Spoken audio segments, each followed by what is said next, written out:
Yeah. It's TDPHINSTALK. We done came so far. Gotta keep going.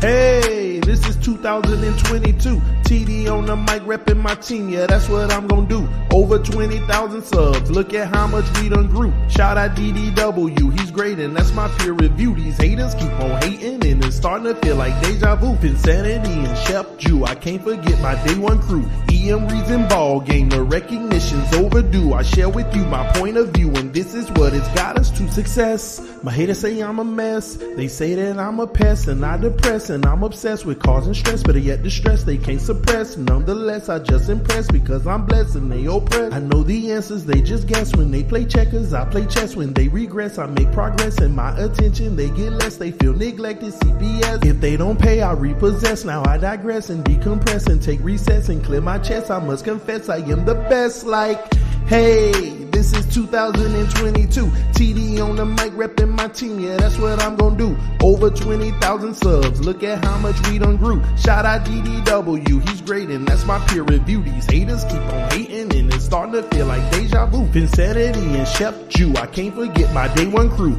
EM Reason Ball Game. The recognition's overdue. I share with you my point of view and this is what it's got us to success. On the road to the Super Bowl, no matter the cost, man, we willing to pay the toll. 50 plus years and they all ended in tears. Now it's time to pop bottles, celebrate, scream cheers. Hey, this is 2022. TD on the mic repping my team. Yeah, that's what I'm gonna do. Over 20,000 subs. Look at how much we done grew. Shout out to my day one crew. We only here because of you. What's up, ladies and gentlemen? Welcome back to TDPHINSTALK, home of the real Miami Dolphin fans. Yes, shout out to my day one crew. We are only here because of you. Shout out to all the members of the channel. Shout out to the mod squad. Thank y'all so much. Everybody who comes in and the first thing that you do is hit that like button. Salute to you. Thank you for the love. And if you don't come in right away and hit that like button, hit it now. Hit that like button. Let's go, man. We got breaking news coming out of Miami today, baby. Tua Tagovailoa achieves the greatest accomplishment of his NFL career so far. I couldn't fit that in the title so far because I believe he's going to accomplish a lot more, But today, Tua Tagovailoa shook up the Dolphin Nation and woke people up, was like, yeah, take this L. I told y'all. And he got selected as a team captain. How many of them were there? There were 17 captains, and Tua Tagovailoa was selected by his peers to become a team captain, man. That is major. That is big news. That's big ups. Mike McDaniel said it best, earned the respect of his team.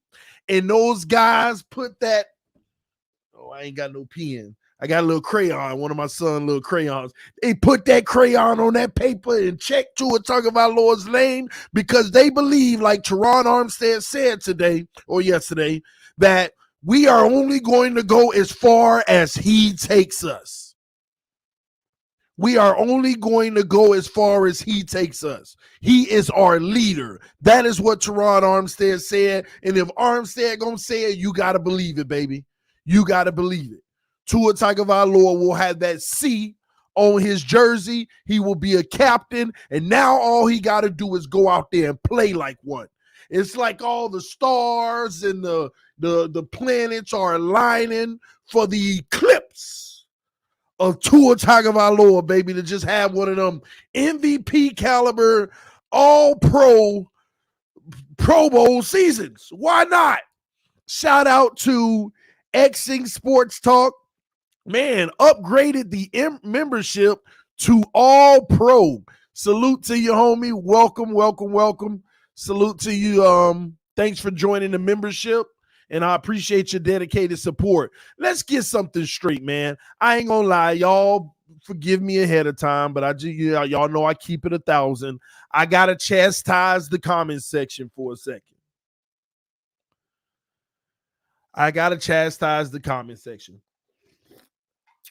when the song was playing on the intro, there was a lot of hate in the comment section. I know the title says Tua Tagovailoa achieved the greatest accomplishment of his NFL career. And based off of the comments in the comment section, people think that that is a troll title. When I'm on this channel, y'all will know when I'm trolling. I am not trolling right now. Is this not the greatest accomplishment of his NFL career? Is it not? If it's not, then I'll change the title right now. But is it not? Yes or no in the comment section. I thought I was being honest. I didn't even have malintention when I typed it. Oh, this is the best one. I guess I can see why people will say that, because this ain't a big deal, honestly.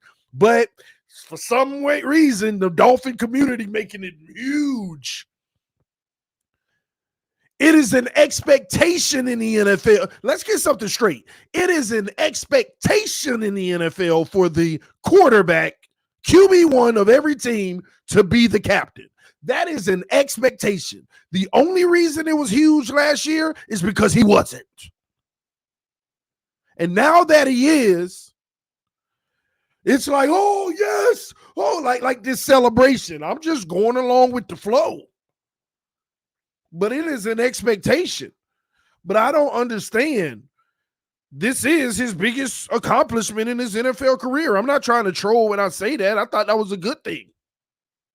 That's progress. I'm not trolling at all. That's progress. That means he got the respect from his teammates. They believe in him, and they're behind him 100%. What more could you ask for? That's affirmation of that. But y'all can take it as trolling, whatever.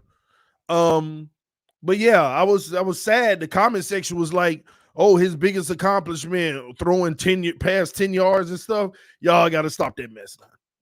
Y'all making it bad, all right? But this is a good thing. It ain't only Tua. Of course. Now, remember this the other day now. Let me call y'all out. Remember this the other day? Matter of fact, yesterday, didn't I name to y'all 11 players that could win captain? All 7 of these were a part of the 11 that I named. I said, here are the 11 players that has a chance to be captain. And Tua will definitely be one of them. It's impossible not to be. Even if they didn't vote him, they'll make him a captain somehow. But I'm glad they voted him, right? But I named 11 players that could be captain yesterday. And every single one of these guys I named except one. Just one that I didn't name, which I got to get on Jerome Baker. You done got leapfrogged by Landon Roberts. Oh, man, Baker got to go, man. But that's a whole other conversation. Every single one of these guys I said could be the captain. And then Landon Roberts was the surprise one for me. But that's a big up to Landon Roberts. That is definitely a big up for Landon Roberts. So you got Christian Wilkins leading that offensive line. You got Tyreek Hill leading the wide receiver room. You got Christian Wilkins leading the defensive line. You got Landon Roberts leading that linebacking core. You got Tua Tagovailoa running the quarterbacks. And you got Xavien Howard, man. I knew that was going to happen.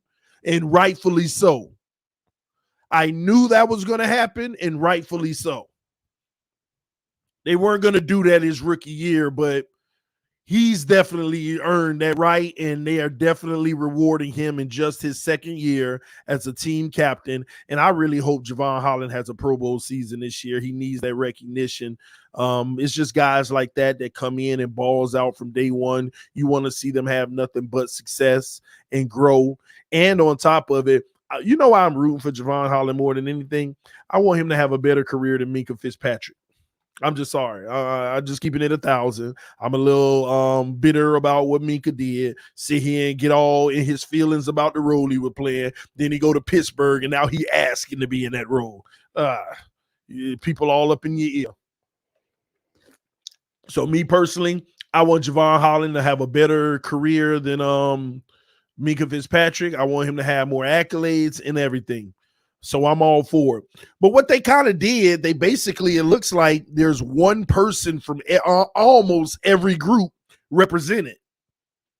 You got a quarterback, you got a wide receiver, you got an offensive lineman, you got a defensive lineman, you got a linebacker, and you got a safety and a corner.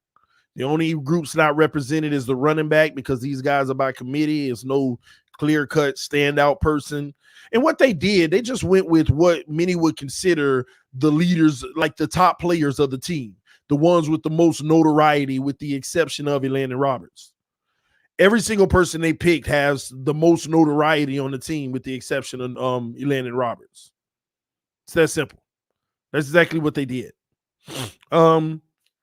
To all my haters, y'all need to stop spreading these lies about me out there. Talk about TD said last night, Skylar's going to get captain over Tua. I never said that. I thought it was funny for me to ask, what if that happened? But now they want to turn me saying, what if that happened until I said it was going to happen.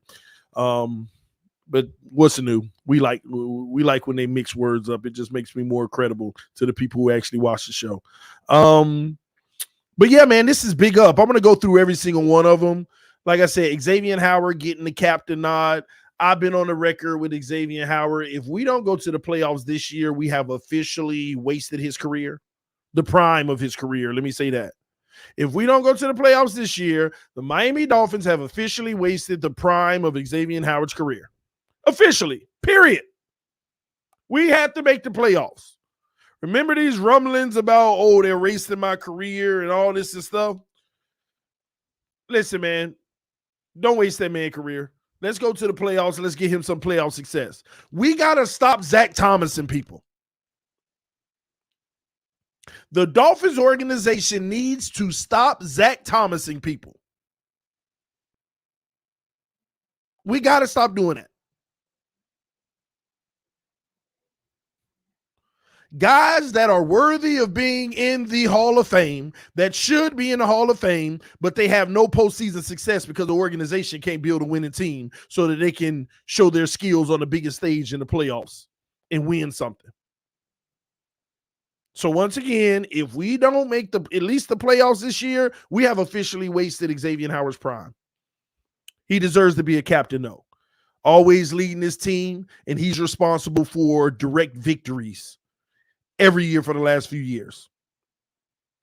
Last year, we wouldn't have won the first game versus New England if it wasn't for X. I don't know. He didn't pick it off. He punched the fumble out. So big ups to Xavien Howard. Tyreek Hill was going to get captain. If you're shocked about that, then you're really tripping. Everybody knew Tyreek Hill was going to be a captain.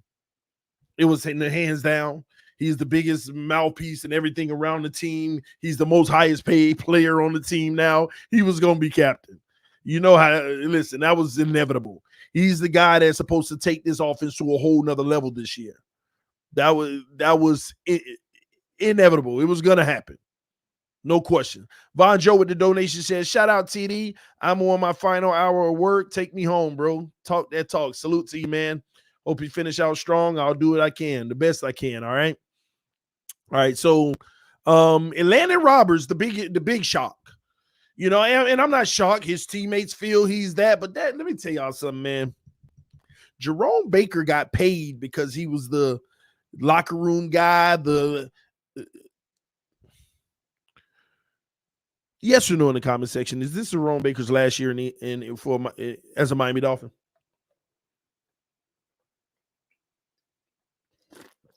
Is this Jerome Baker's last year as a Miami Dolphin? I want to know what y'all think.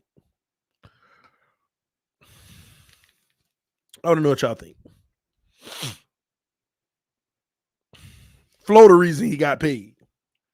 He the last of the Flohicans. Last of the Flohicans. What's up, MCJB? Y'all gonna have to check us out next Friday. We're gonna premiere a new track. MCJB hit me up. He sent me a track. I hopped on it. We made some great music together, man. So I'll be premiering it also on the show next Friday. I think he'll be premiering it Thursday or Friday at midnight. But yeah. So y'all be on the lookout for that. That's gonna be pretty dope. But yeah, man, Landon Roberts, big ups to you, homie.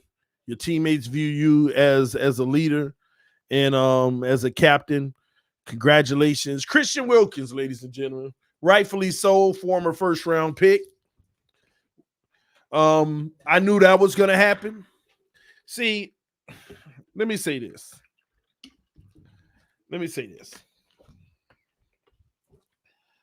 This is, okay, let me go into a speculative moment for TD.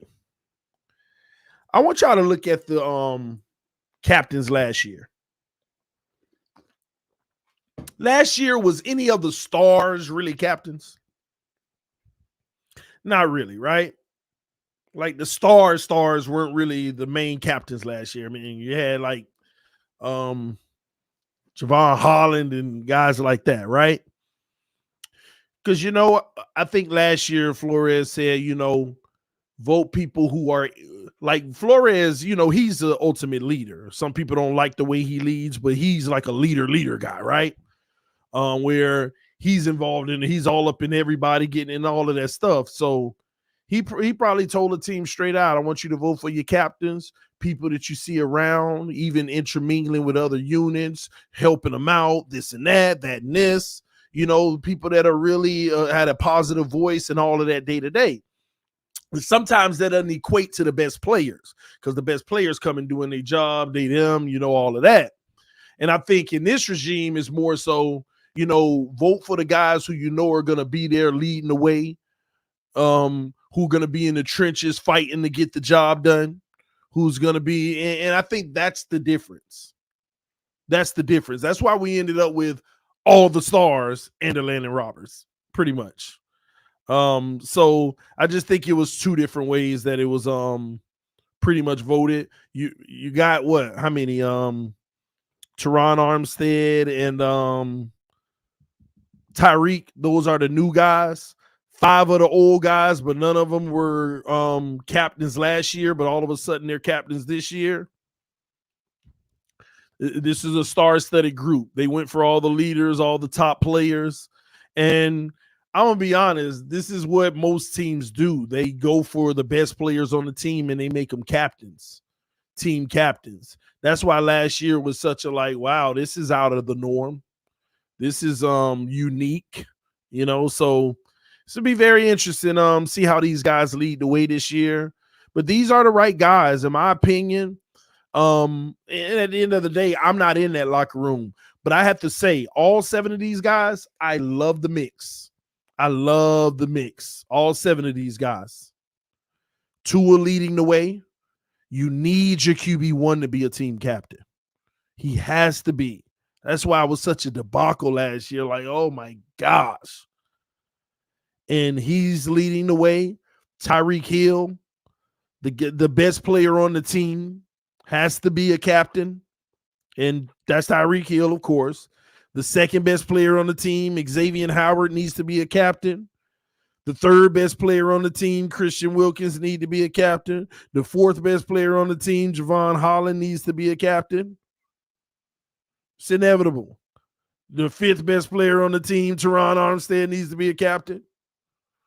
And Landon Roberts gets in there. I mean, he's a solid player, but you know how I feel about the interior linebackers as a whole in general. But that's what it was. You went quarterback, 1st, 2nd, 3rd, 4th, 5th best player on the team. I think that's about right. 1st, 2nd, 3rd, 4th, 5th best player on the team. That's exactly what they did. Quarterback, the top 5 players, and then Landon Roberts got enough votes.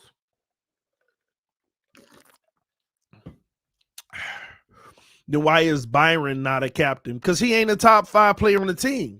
He's not better than X.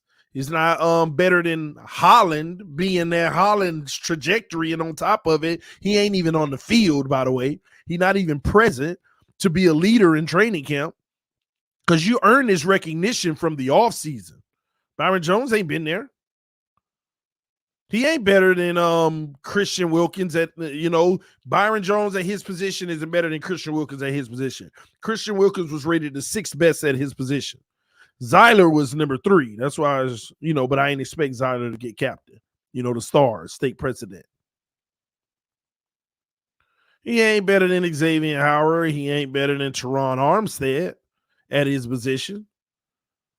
The only one he's better than at the position is Landon Roberts, but this team obviously loves what Landon Roberts brings to the table as a leader.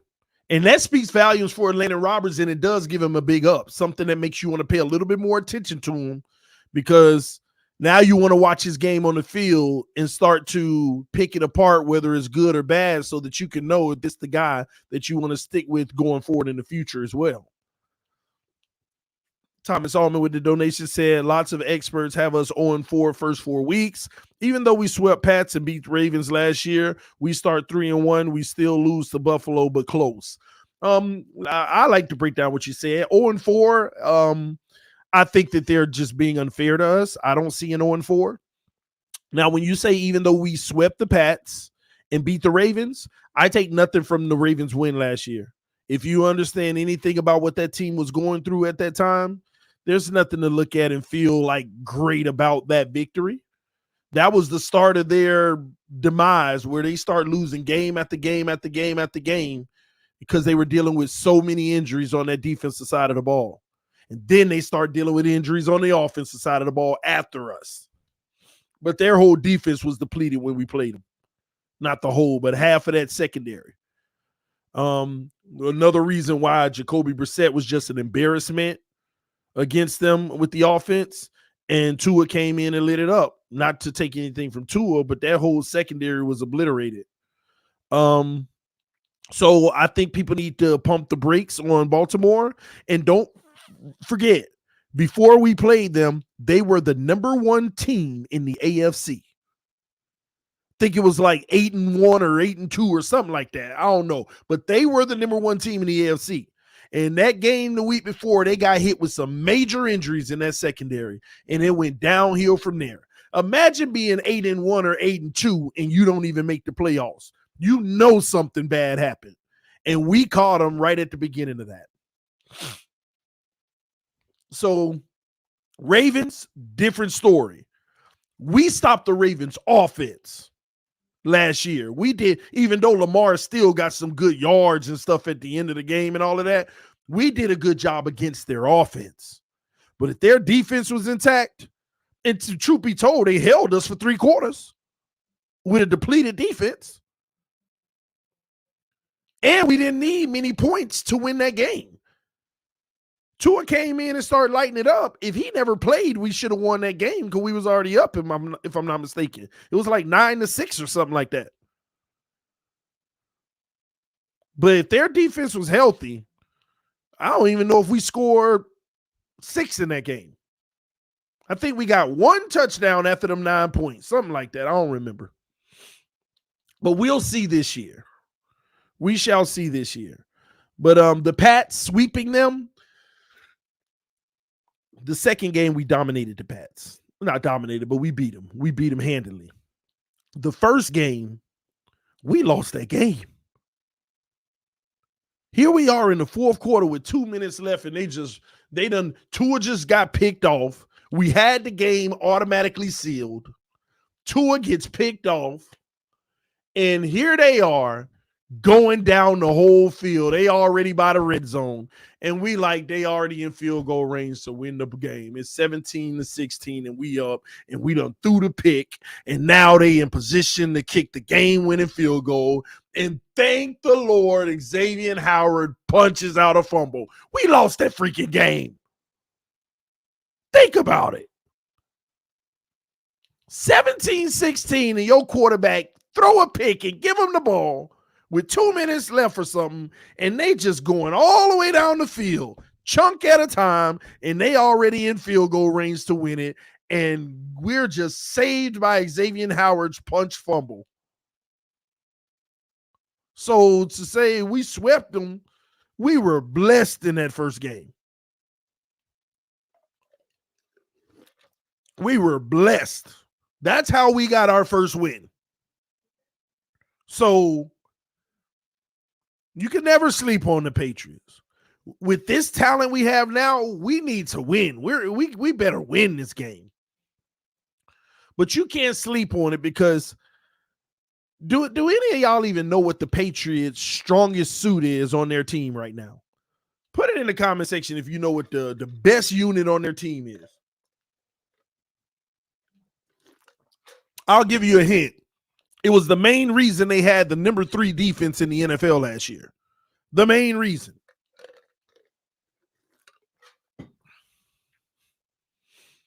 Not blessed. We have talent. I agree. Their D-line. I don't care what none of y'all say. Their D-line is elite. And it's a whole bunch of names of no names. And their D-line is elite. You can't run the ball against that line. And they get pressure on the quarterback as easy as any great team that rushed the quarterback. That's what they are. That's why you got to run an offense against them where you get the ball out quick.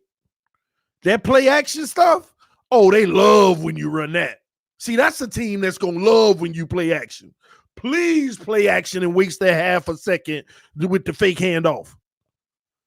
Oh, they love that. That's the only reason they even made the playoffs last year. I don't think their offense was anything special. But they made the playoffs because they had the number 3 defense in the NFL. And it wasn't just because of the secondary like people want to make it seem. Because they had a few names that year with J.C. Jackson and all of them. No, it was that D freaking line. And look at us. We got rid of Devon Godchild, and now Belichick over there giving him a massive deal saying he one of the best things we've ever had in New England. On the D-line. He's just an unstoppable monster. And go pull up the tape on Godchild in New England. He is unstoppable. And we don't think to ourselves, wasn't he a Dolphin? Sure was. Sure was. And we didn't want to pay him when he was a free agent. So when we play New England, it's gonna be very interesting to see the game plan that Mike McDaniel deploys, because New England's gonna feel good about having the back end of the secondary covered and cover 2 and stuff like that. Because when you got to cover 2, it's like, oh, we get to run the ball, but New England, oh, we only need the 4 linemen and the 2 linebackers. We'll stop the run. We don't need the extra guy. We don't need to load the box to stop the run. We can stop it organically. When you could do that, you know how much relief you get in your secondary? Now the only way you get to eat is on the outside, on the boundaries, on comeback routes and slants and things of that nature. So it'll be very interesting. If we could game plan it up to where we dominate New England, that'll be a good look for this team, y'all. It'll be a really good look for Mike McDaniel to start his career. That way Tua can continue. He can go 4-0 versus Belichick in his career. It'll be very interesting. We shall see. But yeah, but you can't count these moments as guarantees. I think what Dolphin fans continue to do as well, we keep forgetting that this is a brand new system. You think they already know everything in the system? No, they don't. And I ain't trying to pick on him or nothing like that. But that's why he's out there with that sheet before the games, just working on the plays that he's about to do. Because this is a new system. He ain't the only one. This guy's in the locker room probably still studying up. This is a brand new system and a whole bunch of guys doing new things that they have never, let me say this too, they have never had real game time experience executing these things against a real defense in the NFL. They have never. Oh, that's what preseason is for. No, preseason is for you to play all these people trying to make the team, second and third and fourth stringer. Let me tell y'all something. First string players hit different, period. When we played the Eagles on Saturday, I promise you their whole O-line and everything, they felt the brunt of our starting defensive line coming at them every play. Them guys was like, man, this is a different feeling in practice. But we didn't get that feeling because we playing lesser competition. When you strap up in week 1 and it's mano y mano, ones versus ones across the freaking board, your best players start to come back down to earth a little bit. That's just how that works. What up, EM? TD, what's good, homie? I'm good, man. Tua out here stacking up accolades. Hey, man, listen, you know, this is a major step in the right direction for Tua from a leadership standpoint. You know how I feel about my quarterback. If you my QB1, you have to be a captain. You got to be wearing that C on your chest. So to see Tua, take ownership and take that initiative and really put that work in the offseason. And again, I think Tua earned it.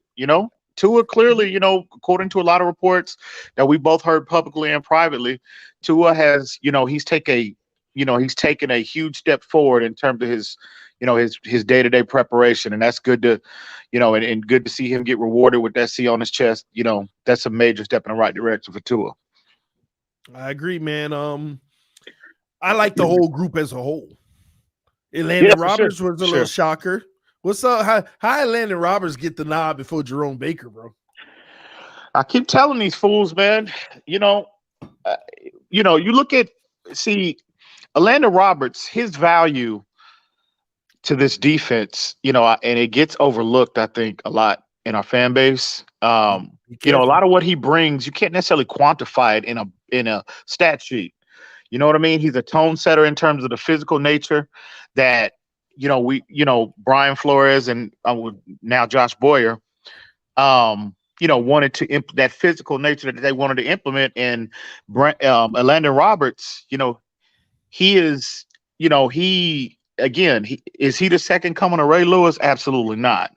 But if you look at what's available on this team, that linebacking core, the unit as a whole, he just has, some traits that Jerome Baker doesn't have and any other linebacker, on the roster has. He's the most instinctive guy. He is by far the most physical linebacker that we have. Mm-hmm. And he brings it, he leaves it, everything on the field. How about his pass coverage? Well, yeah, he's he's a 2-down linebacker, but again, he's a tone setter. Do you remember what the run defense looked like? What he does well, he does it very well. Exactly. But do we all remember what the run defense looked like when Jerome Baker was the primary guy in the middle of the defense? Yeah. Right? We remember that, right? Okay, so when they replaced him, when Brian Flores opted to take and change Jerome Baker's role, and he inserted Landon Roberts in that role, we saw immediate uptick in terms of production. So again, is he Ray Lewis? No, but compared to every other linebacker we have on the roster, he just brings it, bro. He's better at absorbing contact, getting off blocks. By far, he's the best linebacker. So he might not be the most athletic option, but I love what he brings, from a leadership standpoint, from a physicality standpoint, all of those traits. Landon Roberts, a lot of, Von Joe in particular, I think his value is really understated with a lot of our fans. And it's just unfortunate because I think, he's a tone setter in his defense, bro. And I know, I see what you're saying, bro. I mean, at the end of the day, when you need to run stopper, he's in there to do his job and he does it well. And he is a thumper and he's running through traffic without fear and hesitation. Man, and look how he leaves his body, bro. No regard for his own personal safety. Yeah. He leaves it on the field every Sunday. He's the Jay Ajayi of running backs. Yeah, for sure. Of linebackers. But, and I'm a little skewed because I'm just so angry that we still can't get the fully faceted pass coverage and that in the run game linebacker. It's like I just feel like we need it. We got to have it one day. Well, yeah, for sure. I mean, they don't grow on trees, though, TD. That's why you have sub packages for a reason. But I will say this to all the Landon Roberts haters in the world, Von Joe. That's back-to-back years that man has been a captain. That's 2 years in a row. He was the captain last year. Yep, 2 years in a row. I remember that. All I remember, what? I don't remember a single captain last year other than Javon Holland. Who else were captains last year? The homie Mac Hollins. Yeah. Jesse Davis. Why that dude was a captain, I have no idea. But let's see, Hollins, Davis, Roberts. First of all, I didn't know Jesse Davis was a captain. Now I must concede that Flores did sabotage too. Oh man. Hey, that's captain, a good. baby. Get it done. Hey, that's a good point. Yeah. Did he just reward him? Did he see now he in Pittsburgh? Yeah, now he in Pittsburgh. Oh, it's all coming together now. Oh, I want to apologize to all the Tua. Flores definitely sabotaged Tua. Hey, Flores told him, hey, say, Jesse, look, man, go on and miss that block so we can get him up out of here. And that's exactly what happened. Go on and miss that block on purpose and let who was it? AJ Epinesa, just break him in half so we can get him up out of here. And that's what he tried to do. The next day, his deal was restructured with more guaranteed money, man. Yeah. And now he's going to Pittsburgh trading for Mission. Hey, man, you cannot make this up, TD. Here's what's even worse. What if he go to Pittsburgh and actually ball out now? Yeah, no. You can't make that. You can't make this up, bro. Oh my gosh, that is funny, man. That is crazy. I'd never mess with nobody about the sabotaging anymore. Yeah. This man was team captain. Yeah. It's a wrap. That was Flores' his plan. He was like, okay, y'all not gonna make this trade for Deshaun. Well, I'm gonna get him up out of here one way or another. So yeah, real talk. So Flo, you wrong for that one. If you listen to Flo, you wrong for that one, bro. And then when he was healthy from the hit, well, we just want to make sure and still sat him. Yeah. Man, that's crazy, man. Jimmy Casket with the donation said, as a Jets fan, I think the Dolphins are underrated. If the defense plays like they did in the second half of the season and the offense makes good use of Hill, they can get pretty deep in the playoffs. Now, with that comment being said on the screen, can we play the way we did in the second half of the season without Byron Jones? Oh man, that's going to be extremely difficult, TD. I will say this though, in terms of like the level of aggression, in terms of bringing, bringing pressure. I don't think you necessarily have to. I think if the run defense improves this year, right? And you don't have to see a lot of people think like from a pass rush standpoint, when the Dolphins opted to bring pressure, they automatically assume it was against the pass, but necessarily wasn't the case a lot. It was for run blitzes as well. Mm-hmm. So I think if the run defense improves this year, Raekwon takes a step, he improves, he's health permitting, of course. But if the lines, from a health standpoint stabilizes and a lot of these players get better, in particular against the run, you don't necessarily have to have that level of aggression, because if you forcing teams in third and long, you know what I mean? And I mean, that eliminates the threat of the run in terms of getting consistent first downs. But you don't have to have, be that aggressive like we saw in the second half of the season last year. You can implement more. You can sprinkle in more zone concepts or a combination of zone and blitz, zone blitz type pressures or whatnot. You can get a little more exotic, as opposed to just bringing so much pressure like we saw in the second half of the season last year. Mm-hmm. But it's difficult. If you want to play press man like that and bringing that level of pressure, it's difficult. You got to have guys that can cover. And, beyond Xavien Howard or Nick Needham, if Byron Jones is not on the field, we got a lot of unproven commodities outside of Nick Needham at this point. So it'd be difficult. So I got to talk to you about two games in particular, that being the Bengals and Buffalo, right? I want to talk about those with the same question.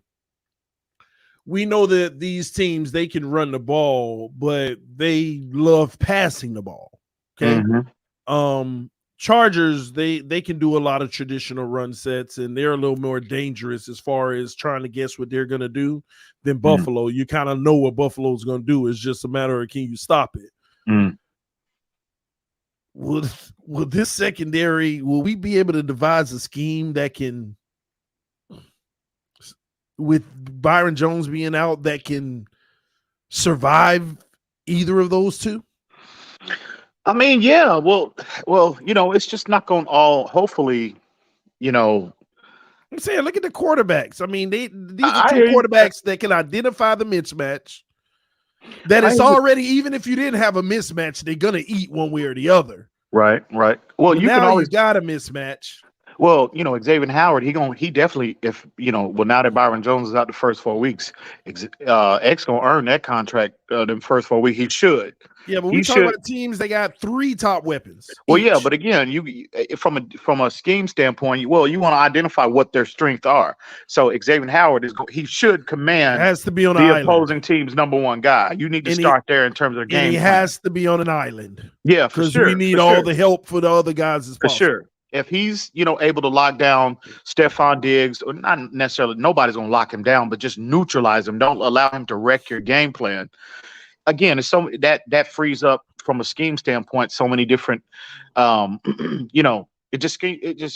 opens up so much more from a scheme standpoint you can do to address the other areas of opposing teams' offenses. So I think the problem, at least with Buffalo, is worrying about Josh Allen just going to get an easy 8 yards running the ball on a quarterback keeper's design plays that way whenever you got to worry about so much in the secondary. Because they love to spread it out, and then they'll hike the ball, and literally Josh Allen will just run forward, take the contact, and get 8 yards. Mm-hmm. And they have monsters on their O lines. These are monsters that even against great D lines, they hold up. Yeah, but I think, I mean, all that is true, and all that is factual, TD. But again, I just think if and that applies to Buffalo too, because Buffalo they've made I've heard on different news reports that Buffalo, they want to be a more balanced running team.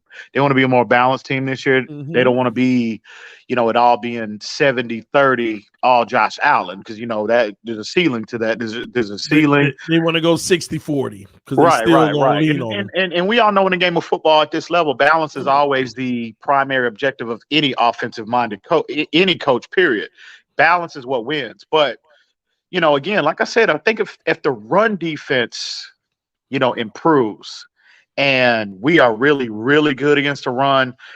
I mean, that, again, like I said, Byron Jones, and I'm not saying Byron Jones is not important, a key piece to this defense, but that'll go a long way to, from on that back end, if we're, consistently forcing teams in 3rd and 7, 3rd and 6, 3rd and 8 and longer, that's going to bode well, that for that back end for sure.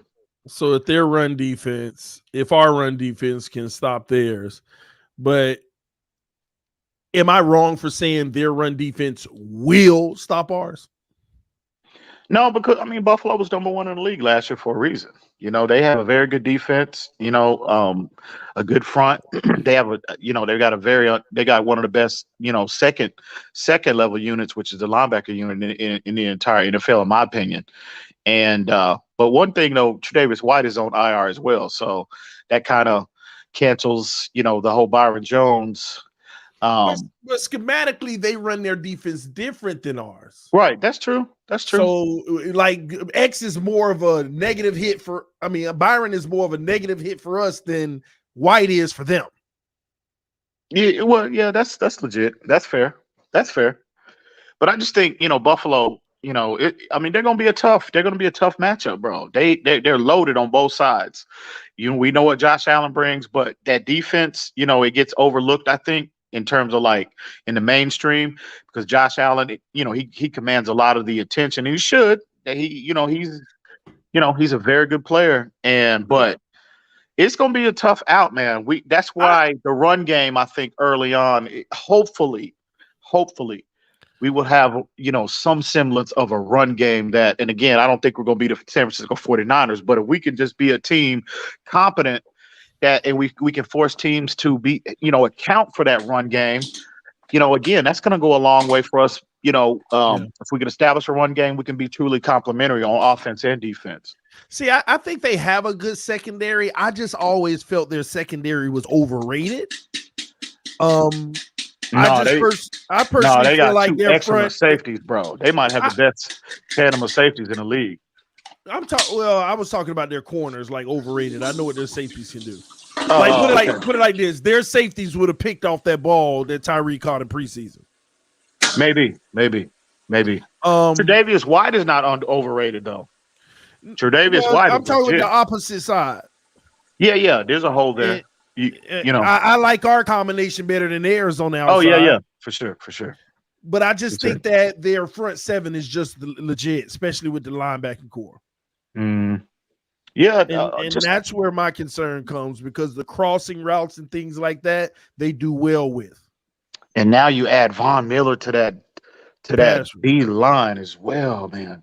That's why that run game is going to be so important to keep these teams off, from keying in, because we saw it for 2 years now. When we're in third long, that's when we're at our worst, man. And no offensive line, I don't care how good it is. When you're consistently in third and longs, bro, in the run game, the defense knows you cannot run the football. And they are just pinning their ears back and consistently coming for quarterbacks. No offensive line. The 95 Dallas Cowboys line do not like to be in a scenario like that as often as the Dolphins were the last 2 years. So hopefully we can get more balance on offense. But so I was remains to be seen. I was talking to people about we were talking about the Patriots game, right? Because somebody sent the super chat that basically said, why do people think we're going to start 0-4 when we swept the Patriots last year and we beat Baltimore? I kind of told them, you can't look at what happened with Baltimore last year and think that's going to happen this year. They were the number one team in the AFC before we played them. But their injuries got the best of them. But I'm more so about week one, the Patriots. I thought you said you weren't going. Huh? Yeah, I'm ready. Oh, he talking to somebody else. Their front seven. And a lot of people don't realize they were the number 3 defense in the NFL last year. And to me, that's why they went to the playoffs. For sure. What do you think about their front seven against our offense? I said this last night.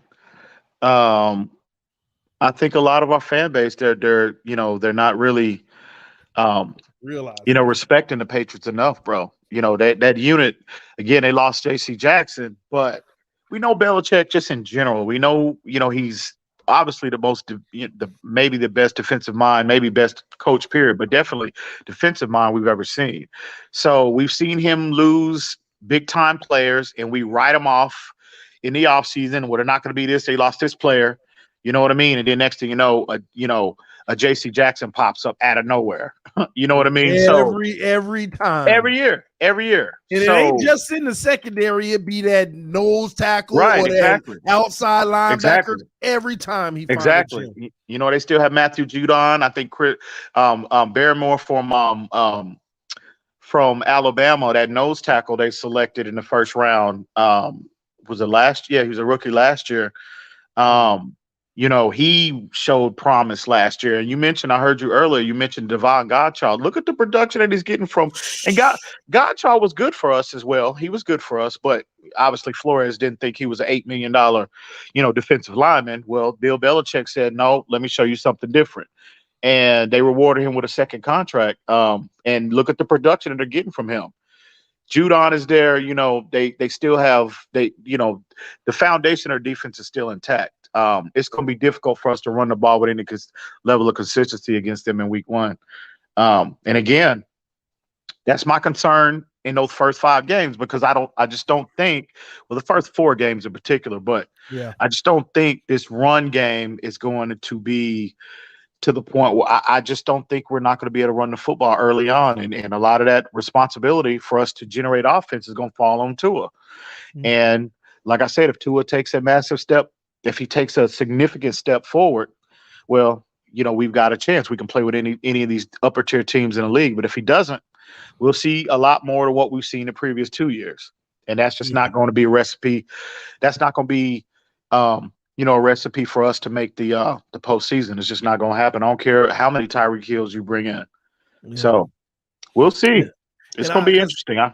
earlier today, I was looking at New England's last year because I was trying to, I knew about them a little bit, but I wanted to dive a little deeper what happened to them last year.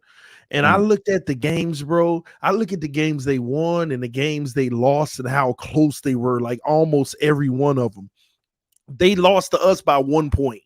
And that was because of Xavien Howard. We had coughed the game away with that pick. They were in control finna kick the game-winning field goal when we got that fumble. They beat the Jets 25-6, which they should have. Then they lost to the Bucks by 2 points, 19-17. Tough. Everybody remember that game because it was televised. Yeah, it was at home. They were at home. And it was a tight game in bad weather, if I'm not mistaken, too. Yeah. Then they beat the Texans 25-22. Then they lost to the Cowboys. I remember this game at the end of the game, that touchdown the Cowboys got. It was 35-29. And then they beat the Jets 54-13. Then they beat the Chargers on Halloween 27-24. That was one of their most impressive wins because I remember it started to look like a little shootout at the end. Then the 24-6 against the Panthers. Then they smoked the Browns 45-7. Then they beat the Falcons 25-0. Then they beat the Titans 36-13. It's like they went on a nice little sweet 6-game winning streak. Jets, Chargers, Panthers, Browns, Atlanta Falcons 25-0, Tennessee Titans 36-13, and then they beat the Buffalo Bills 14-10, but everybody know that running game in the weather. Right. And then at the end of the season, they actually just fell apart. They lost to the Colts 27-17. They lost to the Bills 33-21. They lost to us 33-24. But they had beat the Jags the week before 50-10. So, and then they went to the playoffs and lost 47-17. They had a bad end of the season. Yeah.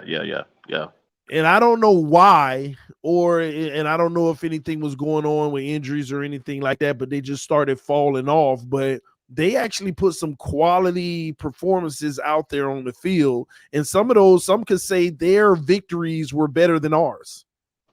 I mean, because what victories did we have? From like solid teams. Right. Well, Baltimore, their whole defense was depleted. That's it, though. That's it. Absolutely it.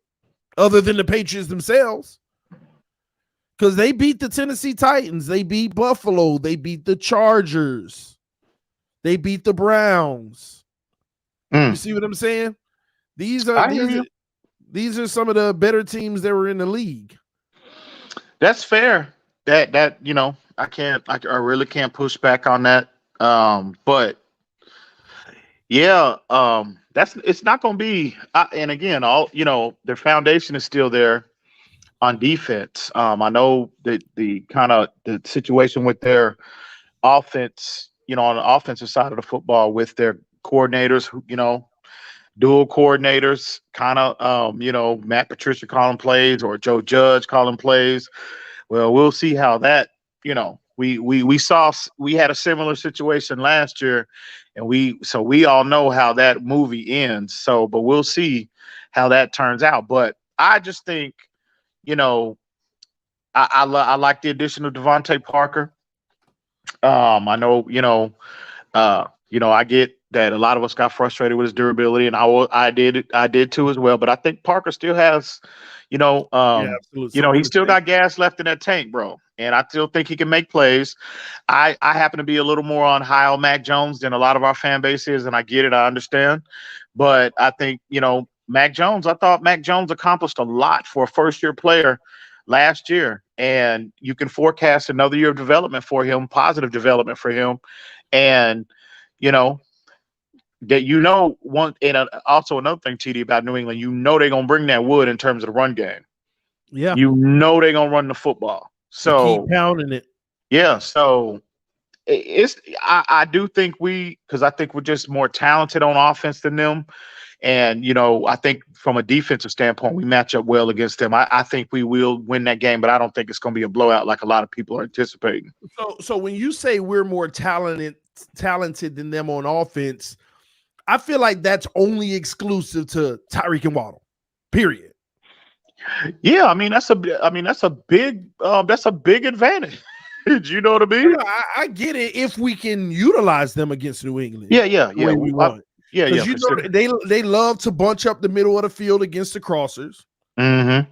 We do have an advantage for the deep ball due to their situation in the secondary, but again, we don't know his Belichick. He always find them gems, but I'm not gonna count that yet. Right. I feel like versus that defense, the only area of opportunity is deep, and that's if that pass rush doesn't get to that play action first. Yeah, they'll New England like play action. They like playing against play action. Yeah. You actually giving them an extra half a second to get there with that fake handoff. See, that's why. And see, in New England, they run a ton of man-to-man coverage. I mean, their scheme is very similar to ours. So now I don't know if Bill. I think early on, because I still think the jury. I think the NFL feels the jury is still out on Tua. Yeah. Sure, Tyreek Hill is a huge addition. Waddle on the other side, but again, you still got to be able to see the play, anticipate the play, and ultimately, make the appropriate throw, right? So I think. Oh my bad. What's that? So you think it's gonna be load the box heaven until Tua kill him twice? Yeah. I think he. Again, a lot of people feel in the NFL, and I do too. The jury is still out on Tua. Him consistently threatening teams, in particular down the field. Him, his field vision, how he sees the field, his timing. That's all going to be tested. Bill Belichick, he's going to force Tua to make plays, and if Tua does, if he responds well to that pressure, well then okay, he's going to force defenses to scheme our team differently as a whole. But I think in particular early on, teams are going to force Tua to beat them. That's just what I think. And again, that's the smart play. That's the smart play because Tua is still, and to some degree, he's unproven. And so Belichick, we know how great a defensive mind he is. And again, I think early on in that game, if Tua responds well, that's all it takes. He got to respond well. Right. But that's why I hope that I'm praying that we see a significant improvement in the run game. And I'm, from what we saw in the preseason, I'm discounting for the most part that Philly game, but we saw how inept that run game was against Tampa Bay in Oakland. I was at training camp, EM. How bad it was versus Tampa and Oakland, that was an improvement. I am telling you, the only thing we could the only way we could run the ball in practice, right, was around the edges on jet sweeps, and guys had to run extra backwards just to get around. We never got more than 2 yards going up the middle, and that's a stretch because the rare times we got the 2, most of the time is -1, line of scrimmage, -2. It's been horrific. What you saw in them preseason games that were bad were actually improvement. Wow. Because you weren't getting as many for losses in those games. You were just getting line of scrimmage and 1 and 2 yards. Yeah, I don't with Eichenberg, and I could be wrong, and I hope I'm wrong, but Hunt is solid on the interior. We still have to find out what the Connor Williams experiment at center, what that brings.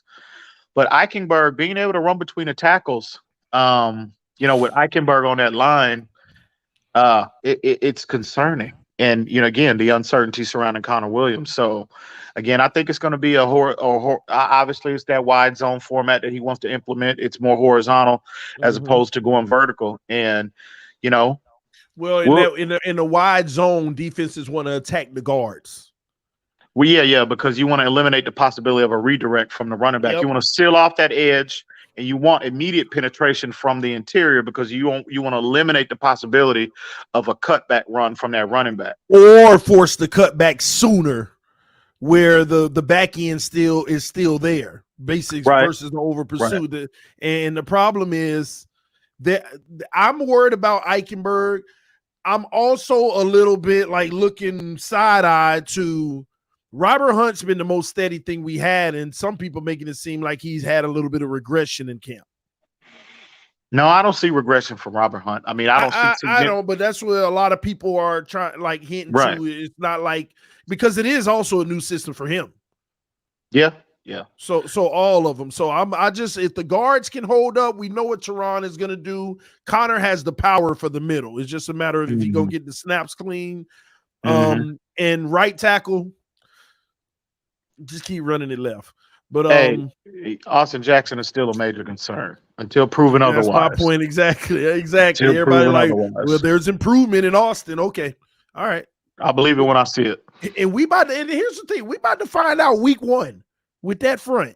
You're going to find out who the pretenders are and who the real ones are. Mm-hmm.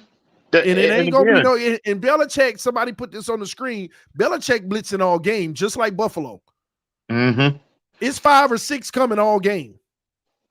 So ain't these double teams and all that all the time. Now you're going to have to do a lot of max protection. And we all seen how Bill Belichick has had a lot of success on taking Tyreek Hill away from out of the game plan. Look at those AFC Championship games when they played Kansas City, even in the regular season. Hey, he's the guy who shut Mahomes down for 3 quarters in the AFC Championship game. I remember that was a thing of art.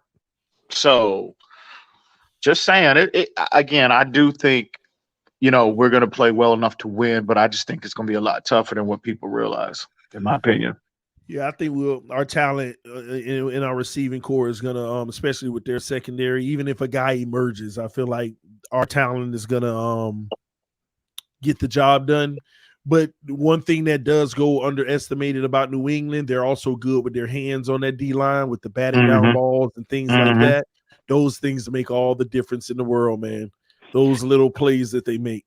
I think if Tua can really, if he just does his job, when the plays are there to be made, Tua responds well, and he comes, that's going to be a very good, if he can accomplish that and we can get that win and he plays well against New England, that's going to bode well, huge for his confidence moving forward, going into the following week on the road against Baltimore, against a motivated Lamar Jackson.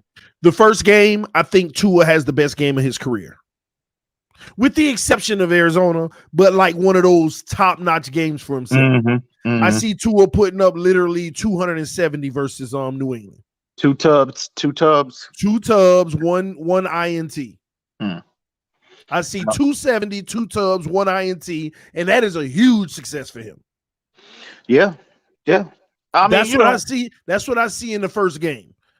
I don't and it looks good too. It don't look bad. That even that interception, a little slip up, but it looks in good fashion. Yeah. I think that he's gonna really come out doing his thing in that first game. And I think the Baltimore game is gonna be a different story. You're gonna see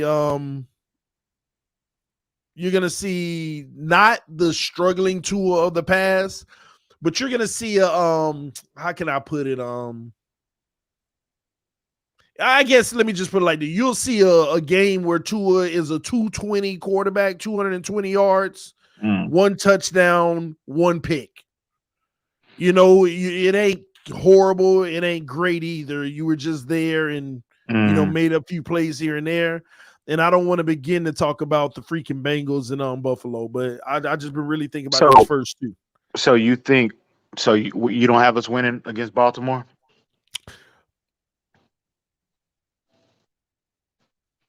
I don't, but it's not very strong on me that we won't. I feel like we can win it. I feel like we can win it. I just feel like, man, I know what Baltimore was before all those defensive injuries last year. And even with that trash defense, we barely did anything. I agree. And so really our defense held them down. Mm-hmm. And I think they'll come a whole lot prepared. And on top of it, you ain't finna run that much zero without Byron. Ain't no way. You ain't. That's the only reason we did what. Do you know how much zero we ran in that game? Yeah. Bro, you thought we ran a lot when we went down there to San Francisco that year, where it was like 21 times. Mm-hmm. I don't even remember, but we had to go over 20 in that game. We were zeroing on like 80% of the plays. But I will say this though, in terms of Baltimore from a matchup standpoint, you know, they're limited in terms of their perimeter weaponry. I mean, Rashad Bateman, you know, a second-year player, okay, but what else is left after him? So in terms of the level of aggression, I mean, you don't have the weapons. You know, that's always been the case. That's not what their bread and butter of doing well was on that team. Their right. That option and Lamar using his wheels. The reason why we were able to neutralize that because in that zero blitz, there ain't no way to get around the edge nor through any gap up the interior. So he was bottled in, and he already didn't have any weapons on the outside. But now I just feel like they'll be more prepared for that in a passing situation, especially when you got one-on-ones on the outside with a guy not named Byron Jones. That is true. But again, I counter that with, okay, well, yeah. When you get past Rashad Bateman, and Rashad Bateman is still a player that's developing, he's still improving to some degree. But after him, I mean, you don't have a guy that can consistently that you can rely on to get open. And again, I know it more likely it's going to be Keon Crossman in that Byron Jones role, right? And I mean, it's a wash to me. So you don't have they can't consistently get open. But when you're talking about a second, third tier corner, that might be different. Maybe, but you're also going up against a second or third tier wide receiver. Well, I don't know about that. I mean, who? I'm waiting on. Name. Let's go down the list. I mean, who? I mean, I'm waiting for the names on the list Let's see. I mean, pull that depth chart up. I mean, outside of Rashad Bateman and Mark Andrews, who's a tight end. I mean, what else do they have? And this is primarily because we're not giving any credence to their first round pick. Who was their first round pick? Hold on. Didn't they get a wide receiver in the first round? I am not sure. I know they selected Kyle Hamilton. Because they traded Hollywood Brown to Arizona for a first round pick. Devin Duvernay. Okay. James Proch. And DeMarcus Robinson, Tylan Wallace, Mark Andrews is that weapon. No, that's not keeping me up at night, even without Byron Jones, to be honest with you. So okay. It'd be interesting. So, but you think Croson gonna start over Noah? Oh yeah. I think so. He's clearly outperforming Noah. Unless Noah is, unless he is really improved the last 2 weeks. I think Crossman will be the guy. But again, Baltimore, that's a tough matchup because we're not going to be able to run the football. They can get after the quarterback with the best of them, and again, we have to stop that imposing run game. They got one of the more aggressive offensive lines in football. Ronnie Staley coming back. They're all Pro Bowl left tackle. He didn't play in that game in South Beach. He didn't play against us. So they got a lot of them players. Marcus Peters coming back. They signed Marcus Williams, a safety from New Orleans, who's a very good underrated safety in this league. Yeah, he's been since he got drafted to New Orleans. You bring in a first round pick in Kyle Hamilton, and hey man, Baltimore and Kyle Hamilton's still behind Chuck Clark. Is he really? Yeah. He's still behind Chuck Clark. I did not know. On the depth chart, I did not know that. Mm-hmm. Interesting. But still, even with that being said, though, Baltimore, they were third against the run last year. So, they're going to have one of the better defenses, a top 10 unit yet again. So, Michael Pierce, Calais Campbell. Yeah, you brought you Marcus still have Peters. Campbell. You brought Pierce back, right? You shouldn't have let him go in the first place, but you bring Michael Pierce back, who's that true zero in the middle of that defense. Good luck. Again, that's why I said the run game is going to be non-existent against Baltimore. I do not think we're going to run the ball with any level of consistency at all in that game. So Tua might as well start preparing himself right now to throw the ball 35 times in that game. So is what it is. But it's gonna be interesting. But you are right as far as their receiving core. And then you got King and Drake over there now too. Oh, did they sign Drake too? Yeah, they got him. Oh, okay. Okay. Interesting. J.K. Dobbins coming back. Now you throw Drake in the mix. DeMarcus Robinson. It'll be interesting. And on the road, and we have over the years we have not played well on the road in that stadium. Yeah, I saw yesterday that talk about they were thinking about Antonio Brown. I said, no, they ain't gonna do that. Who was that? Baltimore? Yeah. No, they were on Twitter talking about it. AB is done, bro. He is done. Yeah. He really need to go ain't sit gonna down let that happen. The NFL ain't gonna let that happen. And I don't blame him. He really need to go sit down somewhere. I mean, real talk. So interesting. Baltimore, man. It's just a matter if we can crack the armor against their defense. Yeah, I think it's gonna be a relatively low scoring game for both teams. So who's the tougher defense for us, Patriots or Baltimore? Oh, I think Baltimore. Hands down. Yeah. Their secondary, you got Marcus Peters coming back, and you pairing him with Marlon Humphreys. That's arguably a top 10, top 7, 8 cornerback tandem in the league. You throw Marcus Williams in there. You mentioned Michael Pierce, got Calais Campbell. So no, I think their defense is more imposing than what New England has to offer. But yeah, we'll see, man. It's those first 2 games. It's gonna tell us a lot, not just about Tua, but the team in general. We have to win both. Yeah, I agree. You can't drop one of those. You can't drop one of those. You got to win both of those. I agree. If you're gonna because if you lose one of those, you're already behind, even if you're 1-1. I agree. Because out of the 4 games, 2 to win, those are the best chances. I agree. Who got a better offense, Pats or Ravens? I'm gonna go with Lamar, bro. I'm gonna go with Lamar. Yeah, Mark Andrews is a top 5 tight end. I know he's a tight end, but Mark Andrews can be dominant at times. I think their run game is going to be more consistent than New England. And also Lamar the threat, bro. Lamar, Lamar. I mean, bro, former. That's the MVP right there. I'm gonna take him over Mac Jones all day. Man, can you believe this though? Like, we're gonna have an MVP quarterback next year. Who? The Dolphins? Really? Tua gonna get MVP this year? I'm just trolling, man. Yeah.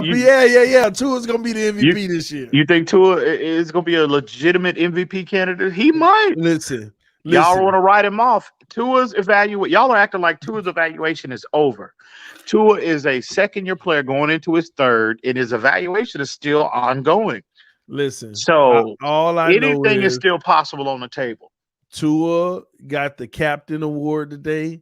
The accolades ain't gonna stop from here, baby. They just get bigger and better. I was real glad to see that, though. I mean, like, really, I was like, man, come on. Did you think it was possible it wouldn't have happened? No. I think Tua wasn't gonna let it happen.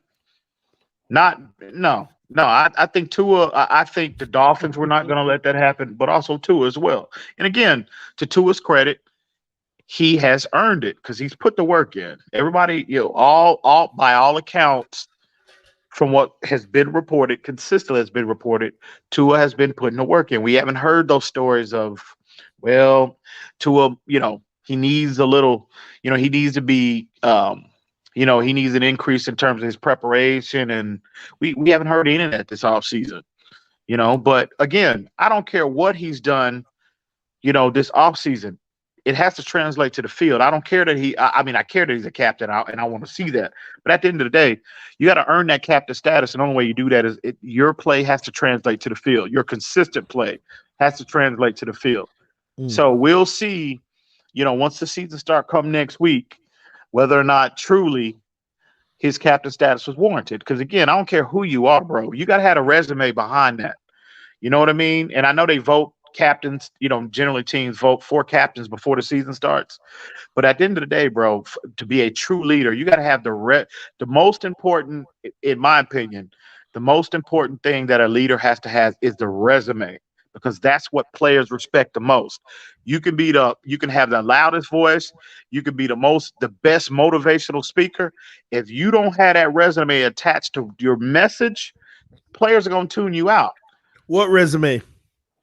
Well, like I'm saying, Tua, he's got to prove it this year once the season starts. So I told everybody that we got our QB1 is the captain, the 5 best players on the team, and Landon Roberts. That makes 7. Do you think those are the 5 best players on the team? Outside of a Landon Roberts and Tua. So you got Xavien Howard, you have Teron Armstead, you have Tyreek Hill, Javon Holland, Christian Wilkins. I mean, where's Emmanuel Ogbah on that list? So who would he leapfrog out of all of them? Those 5, not Tua and Landon Roberts, because Tua nor Landon Roberts is the top 5 player on this team. Well, so which one of those 5 would Emmanuel Ogbah? Well, I was just going to add to it. I can't take it. I'm not replacing anybody with Ogbah, because that's why I said that. So we got the top 5. Anybody else on this roster, you would replace any of those 5? Even Waddle. No, I'm not. I can't replace. No, those are the top 5 those guys. 5 are the top 5. Yeah, they are. Those are the 5 best players on the team. And right after that, you got your Waddles, Ogbah, Zeiler. And that makes 8 right there. And then I would probably have, am I wrong? I would say Tua's 9, maybe. Or Skyler, depending. But anyway, we'll sit him at 53. Ain't no rush. Here you go. Ain't no rush to put him up there. We'll sit him at 53. It's all good. We'll put Noah in front of him. It's all good. Here you go. No, but I'm saying after those, would you put Tua at 9?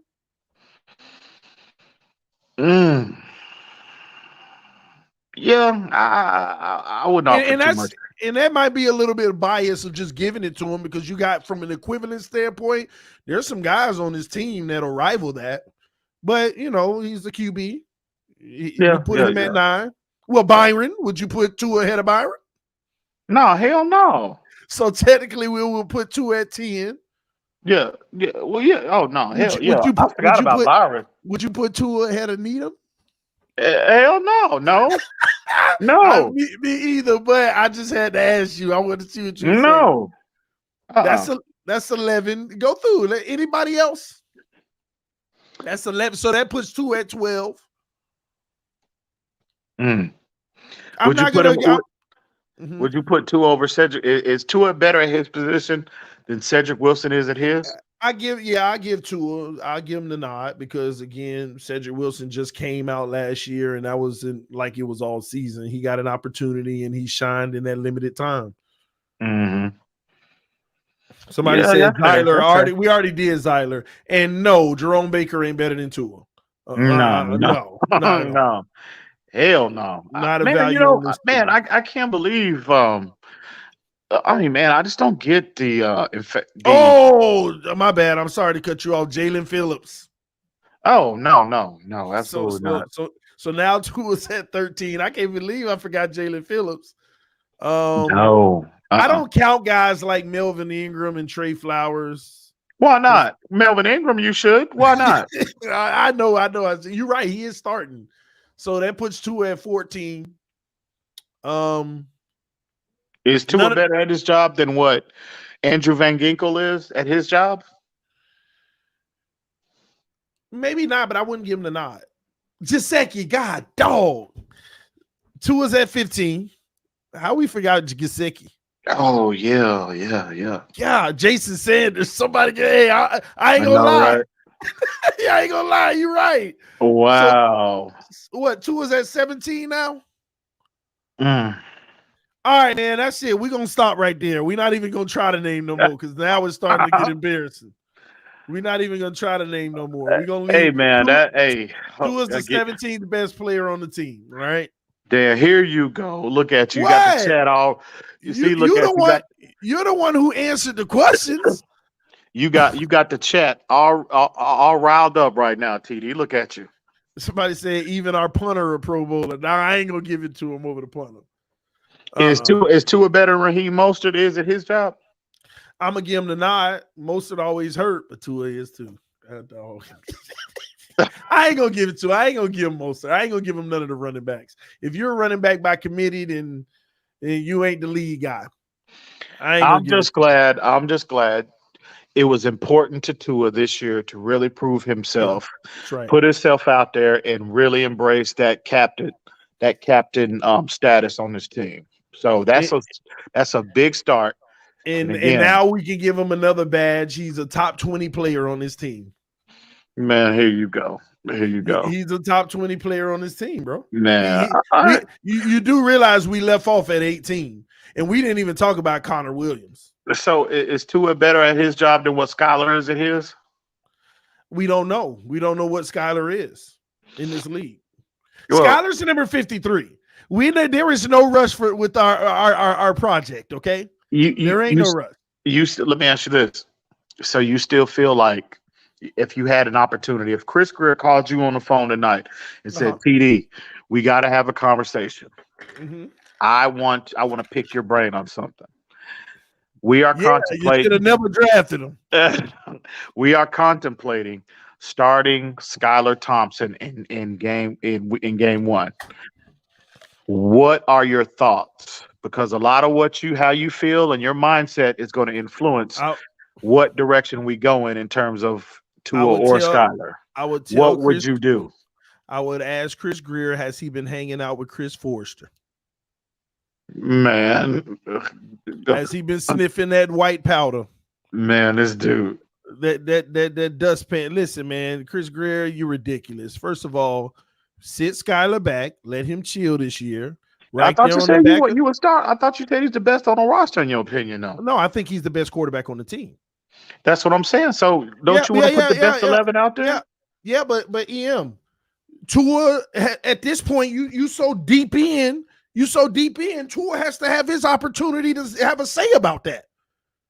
You done built this team so that Tua can have a say about that. Let's find out. You use the number 5 overall draft pick on Tua Tagovailoa. He need to play all 17 games this year and show us who he is or who he ain't. At the expense of the season, if he's not the best option. No, but we don't. Again, that's going to cost you games. No, again, I feel like Skylar is the best quarterback on this roster because of his talents. But that doesn't mean it's going to translate on the field. He's still young and raw. And at the end of the day, he needs to sit at the back of that roster. Now, next offseason, it's on. Okay. There ain't no rush. Why wouldn't you start Tua? You've trained everybody for this. This is the moment. This is Tua's time. I'm asking you. I just asked you a question. I'm talking to you, Chris Greer. Why would this even be a conversation? The objective should be, hey man, every coach, every GM, you want to put a winning product on the field, and how you do that, you put the most consistent, the best 11 options on your team, offense and defense. Yeah, and Tua's had a good camp. It's not like Skylar Thompson has been a 10 in camp and Tua's been a 7. Yeah, I hear you. So at the end of the day, No, this is Tua's time, and at the end of the day, it's his job to lose or to hold on to. So, and I agree with that. I agree with that 100%. It's not like Tua. It's not like Tua. Again, I don't see much of a drop off between the two. So if that is truly the case, you always want to go with the more experienced option. You don't know how Skylar or an unproven player in the regular season, how they're going to respond when the bullets start flying and you get in that foxhole. Because we all know it's two different seasons, the preseason and regular season, and then ultimately the postseason. Those are three different animals, bro. And it's just a different level of pressure. So listen, I would tell Chris Greer, make sure after this phone call, you go to Skylar and you tell him, we think you the next Patrick Mahomes. You know what that means? You just chill for 2 years. And you go ahead and let the great value version of Alex Smith do his thing, okay? And then we gonna see. That's all. Is that right now you number 53. You great just sit value, back, bro. Really? Okay. You sit back as number the 53. knockoff brand, the knockoff version of Alex Smith. Wow. Well, is that not a fair assessment? Is Tua anywhere in Alex Smith's realm right now? Damn, TD, great value though. Damn. What great value is still edible. Yeah. It's the most purchased version of stuff in the store, is it not? I don't tend to buy it, but I'm just saying. I mean, that's great value. Wow. That's not make everything that bad, bro. Right now, with inflation and everything, great value is the best option. Yeah. I'm just saying. So that's fair. Hey, I was laughing. You said great value, bro. I was like, God damn, great value. Okay. It's still a quarterback.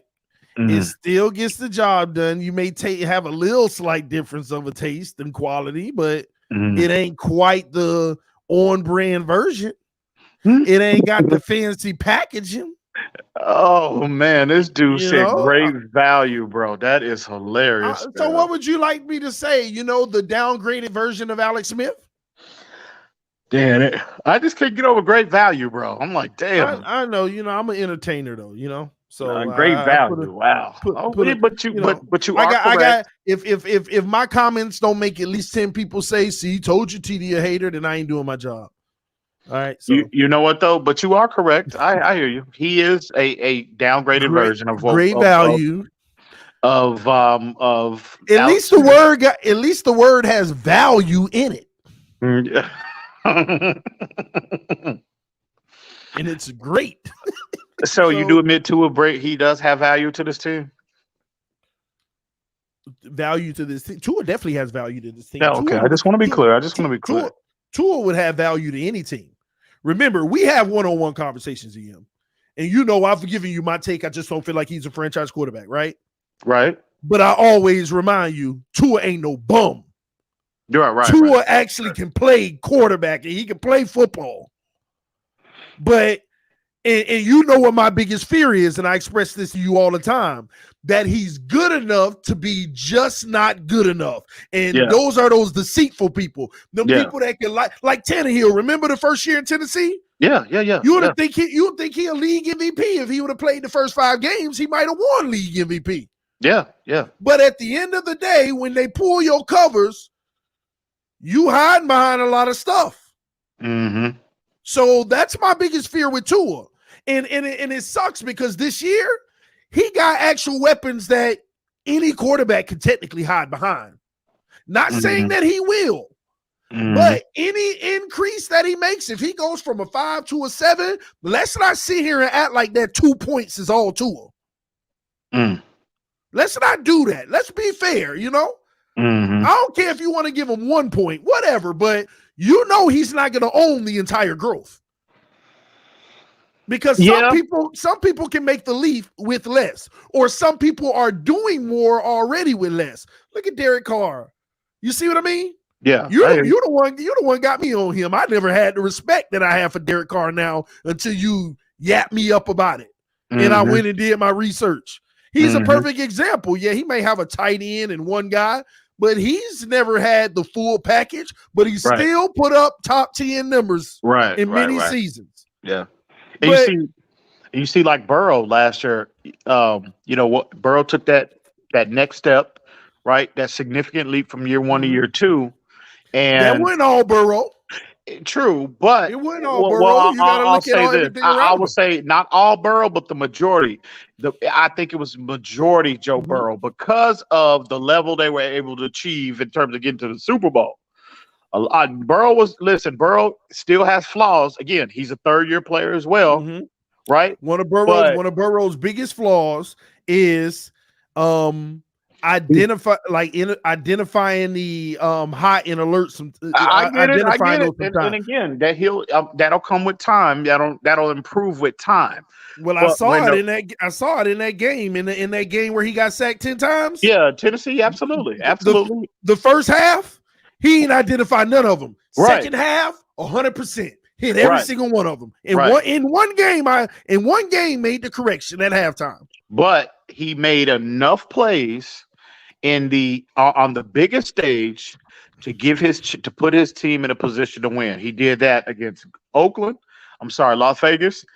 He did that against Tennessee. He ultimately did that to Kansas City, and he was one missed tackle. Well, not missed tackle, but one Aaron Donald pressure away. Because I think if Aaron Donald doesn't blow that guard up and and disrupt him and getting him off his launch point, I think he makes that throw to Chase down the sideline, and clearly, he had the advantage because Jalen Ramsey had fallen. He was completely out of the play. I think he makes that play, and I think they win that football game. But woulda, coulda, shoulda, woulda. They didn't win, but Burrow was still. I think the majority of them getting to the point to getting to the Super Bowl. I think a lot of that was the majority of the credit should go to Joe Burrow. I still think Herbert was better. Yeah. I think Herbert is better. I think better even that season. Yeah, for sure. But Burrow, the difference is Burrow has a complete team. Herbert just has a good offense. He don't have a complete. Now he had on paper he has a complete team. Yeah. That's why I think the Chargers are going to be. They're my early favorites in the AFC. I hate hearing that. I hate hearing that. Like you used to hear in Buffalo or the Chiefs going to the AFC Championship game. Now everybody out here, the Chargers might be going, and then everybody forgetting about Denver, who reminds me of the Browns, who have a great roster, just needing a quarterback. I mean, they'll be formidable. I'm not going to discount Denver, but I think Chargers going to leapfrog a lot of these teams. I think Herbert is the best quarterback in that division over Russell Wilson, over Derek Carr. I agree. Over Patrick Mahomes. Over Patrick Mahomes. Yes. I know why you're saying that, and that's something that I would say, and everybody would call me an idiot. But I know why you're saying it, but you're not allowed to say that yet. Well, that's fine. I'm gonna say it because I don't give a damn. I'm gonna say it. I think Herbert is the best him and Josh Allen are the two best quarterbacks in the AFC. Oh no. Yeah. All right. Yeah. My top three. Skylar Thompson, man, Herbert, and Mahomes. Oh, did I say Skylar? My bad. I meant Tua. My bad. I don't know why I just keep. Herbert is phenomenal, bro. I think again, and if you look at his numbers, the reason Herbert had MVP worthy numbers, he just didn't have the team success. Because we all know team success is tied in with in terms of whether a player wins the MVP or not. But now with the additions they brought in on defense, and now he has a more balanced team with offense. And now look at the playmakers you bring in with J.C. Jackson. Pencil him in for 8 picks a year if you're going off his what he's done the last 3-4 years, right? Then you bring in Khalil Mack. They're going to be stopping teams. There'll be more 3-and-outs. There'll be more turnovers. So you're going to give Herbert, those are additional opportunities you're giving your offense. And you got a player last year, say what you want about Herbert. He's not a winner. He's not this. He's not that. whatever. The man's numbers, his rookie year as well as last year, which improved upon his rookie year, were worthy of MVP consideration. So now you give him a more balanced team with these playmakers on defense. You now you're mentioned going to hear his Bosa. name. Bosa's, absolutely. And so now you're going to hear, I think they're going to have the team success, and now I think his numbers are going to be even better. Do you know who they brought? Do you know who they brought in over there as a backup to Bosa? Calvin Noy. Yeah, that's right. They did sign Calvin Noy. Yep, they sure did. Yep. So they and that's their second string, like the little sneaky little good moves as the backups. Another veteran player. And then you don't have to be you don't have to be a primary role. You got Derwin James at the safety position. Absolutely. They're loaded, bro. Promising young player, Asante Samuel Jr. Asante Samuels. I know. Kenneth Murray. You know what I mean? On that interior linebacker spot, he might take a significant leap forward this year. Man, the Chargers are loaded, bro. They're loaded. And I think Herbert, I just got a lot of respect for what he's achieved in the first 2 years in the league. And I think this year he's going to be poised for not a breakout year, because he's already had 2 breakout years, monster years. And I think he's poised to have a better year this year. And I think their team is going to be much better. We don't play them this year, thank God. We ain't got. Yes, we do. We play them in LA. Oh, you're right. I keep thinking about the first 4, like we got the Bengals, not the Chargers. No, sir. We play them in December. Every time I think about how I love the 8 guys that we got on our D line, I look at certain teams and be like, God, dog. like you look at freaking Khalil Mack and Bosa alone. They are, bro. They have all the components now for a championship level defense. They can cover on the back end now. You've got great safety play with Derwin James, who's arguably a top 5 safety right. Well, I don't think that's much open for discussion right now. And that imposing front, they can get after the quarterback, bro. And if Khalil Mack is what he's been banged up the last 2 years, which is why a lot of people are sleeping on him. But if he goes back to what he was 3 years ago, forget about it. But that makes it so much easier because of the attention that Bosa gets alone. Yeah. Oh, absolutely. Absolutely. Absolutely. So now you can't chip him as consistently. Now you can't slide the protection to his side consistently, because Khalil Mack has never had, on his team, right, as a teammate, he's never had the player, the caliber on the opposite side of him like he has with Bosa now. And again, if health permitting, he gets back to his status 3 years ago. Forget about it. I'm telling you now. Forget about it. It's interesting that the Chargers only kept 5 wide receivers too. Oh, is that right? Which is interesting in that system. In 3 tight ends, they kept more defensive players than anything. Well, they got a defensive minded. He's a defensive minded coach. So, but that team is loaded, bro. That team, again, on paper, I think that's the best. It's the most complete team in AFC.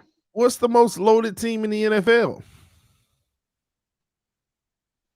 It might be the Chargers. You think they're more loaded than the Browns? Oh, yeah. You think so? I think the Browns, where they have the advantage, is at running back, obviously, and I think their O-line 1 through 5 is better than the Chargers. But I like the Chargers' skill positions better than the Browns, right? For the most part, because you have Keenan Allen and Mike Williams. Everybody else is somewhat unproven on their depth chart. But the Browns, they have Amari Cooper, who's proven. But, they've got some unproven guys, too, behind him. So I like Herbert better than, again, you know how I feel about Deshaun Watson, but I think from what I've seen from Herbert the last 2 years, especially last year, I think him and Deshaun. I have to see Deshaun. I mean, he's been a year, and now he's going to be an additional 12 games removed from football. That's you won't know until he shake the rust. Right. So I'm going to give Herbert the nod, and Austin. Like I said, I give him the. Go ahead. They actually did you know how PFF do all of this. They actually got a strongest roster that pretty much just came out. A list. You know who they have number 1? Who was that? Buffalo. And number 2, they have the Tampa Bay Buccaneers. Number 3, they got the Chargers. So you're right. They're right up there at the top. Number 4, they got the Rams. I don't know how this happened, but maybe I just don't pay attention to them enough. But number 5, they got the Green Bay Packers.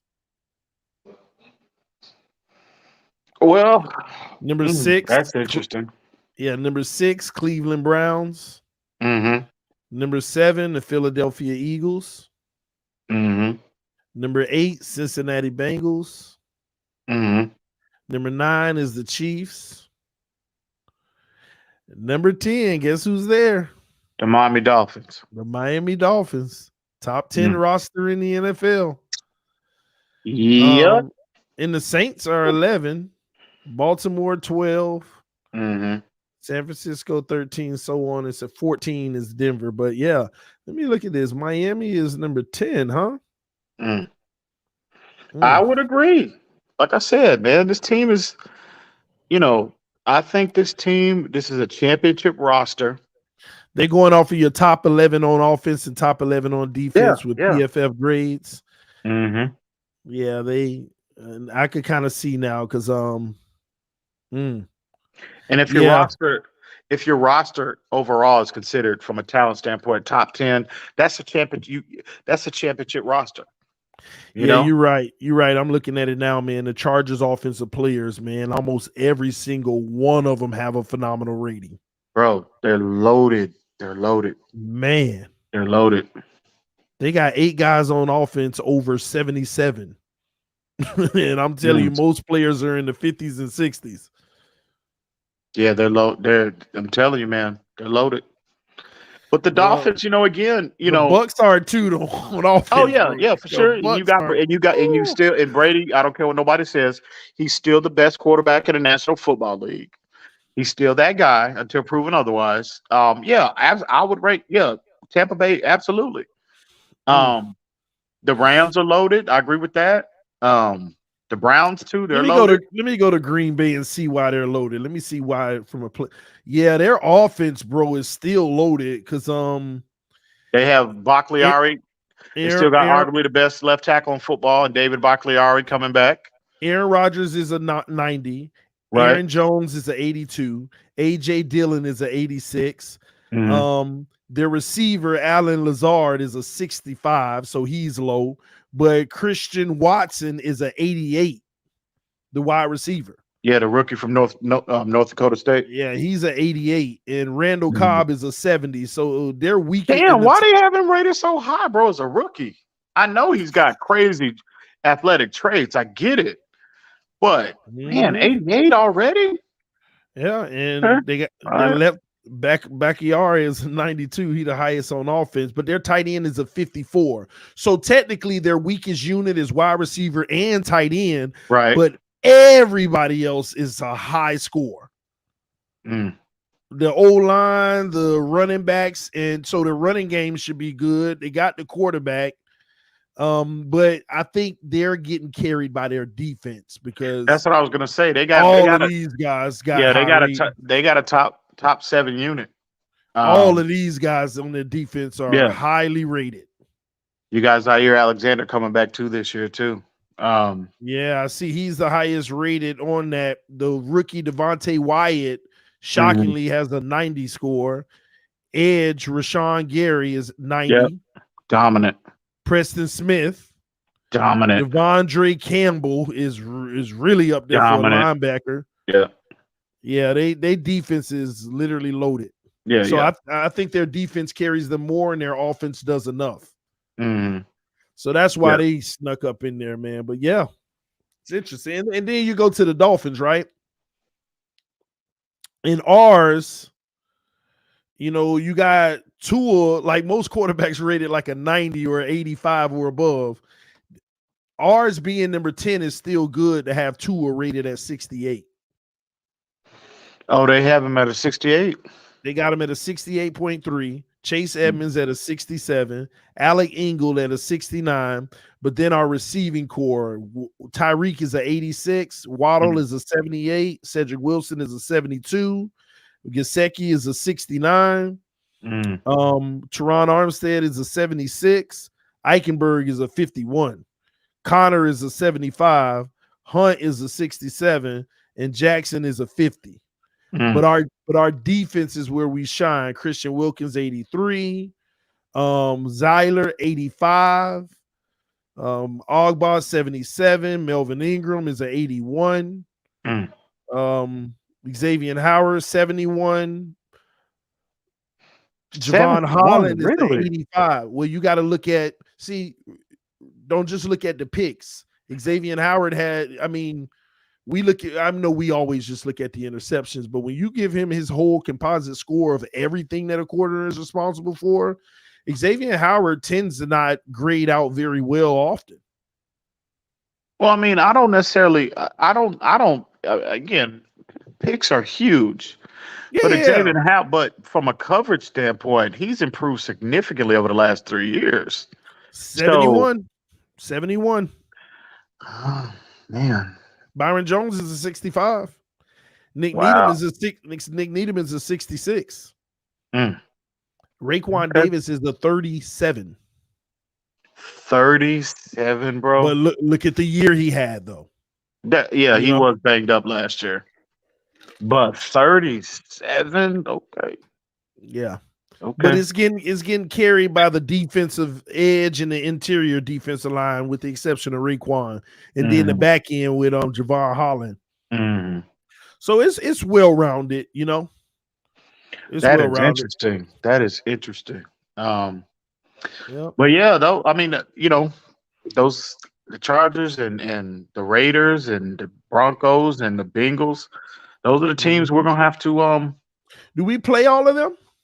Well, obviously we play the Bengals and we play Buffalo the twice. Buffalo twice. They got the best roster. We play Green Bay. We don't play the Rams. We play Green Bay. Play the Chargers. We play Green Bay. Number 6 is the Browns. We play the Browns. Look, Watson is a 93. Damn, they got Watson a 93 still. Well, rightfully so, but he ain't played in a year, so. Wow. We don't play the Eagles. Cincinnati we do play, and they're number 8. And Burrow is a 92. So that's six teams ahead of us that we play. What do they have Herbert ranked? What is his number? Oh, let me go to the Chargers.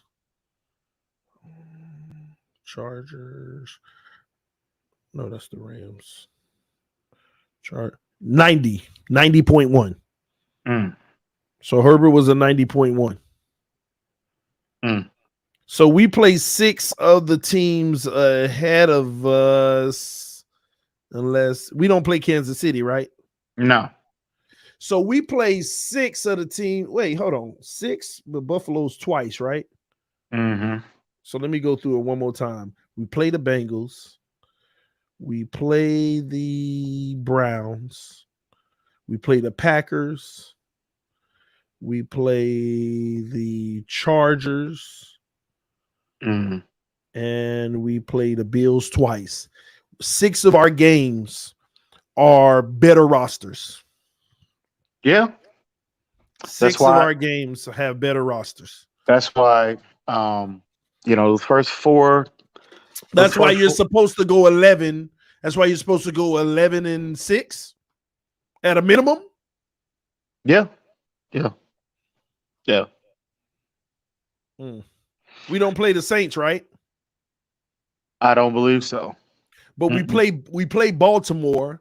That'll be number 7. That's comparable because they're number 12 in the NFL on the roster. Where's the Patriots rank on that list? I'm going to get to them. Then we play the San Francisco 49ers. That's 13 right there. Comparable. I forgot about the Niners, bro. Do we play Denver? I don't think so, No, TD. we don't play Denver. We don't play the Colts. Dallas is 16. We don't play them. Washington, we don't play them. New England is 18. They say biggest weakness, the loss of the cornerbacks, but they got rookie cornerbacks. Malcolm Butler, Jonathan Jones. They aren't rookies though. Yeah, they're veterans. You're right. I see that. They're good. They're decent players. I mean, they're not J.C. Jackson, but they're not garbage either. You know what I mean? Yeah, they got, listen, their whole roster is Bill Belichick-esque. They don't have a single player in the 50s. Everybody is a mid-60 to mid-80. You see how you know how you used to always say the 7 and 8s? Right. His entire starting group ain't nothing but 7 and 8s. Yeah. And that's the difference between all these teams that got the 8 and 9s and the 5 and 6s. Like, they got a lot of those. Some of those teams above them, they got a whole bunch of 8 and 9s and a whole bunch of 5s on their roster. But Belichick got literally his whole roster is 70s and 80s and a few high 60s. Like Kyle Duggar is 69.7. Right. Jalen Mills 67.5. So that's one of those. That's why they always creep in. They can creep in the playoffs because they steady. That steady play is always going to get you more wins than losses. Right.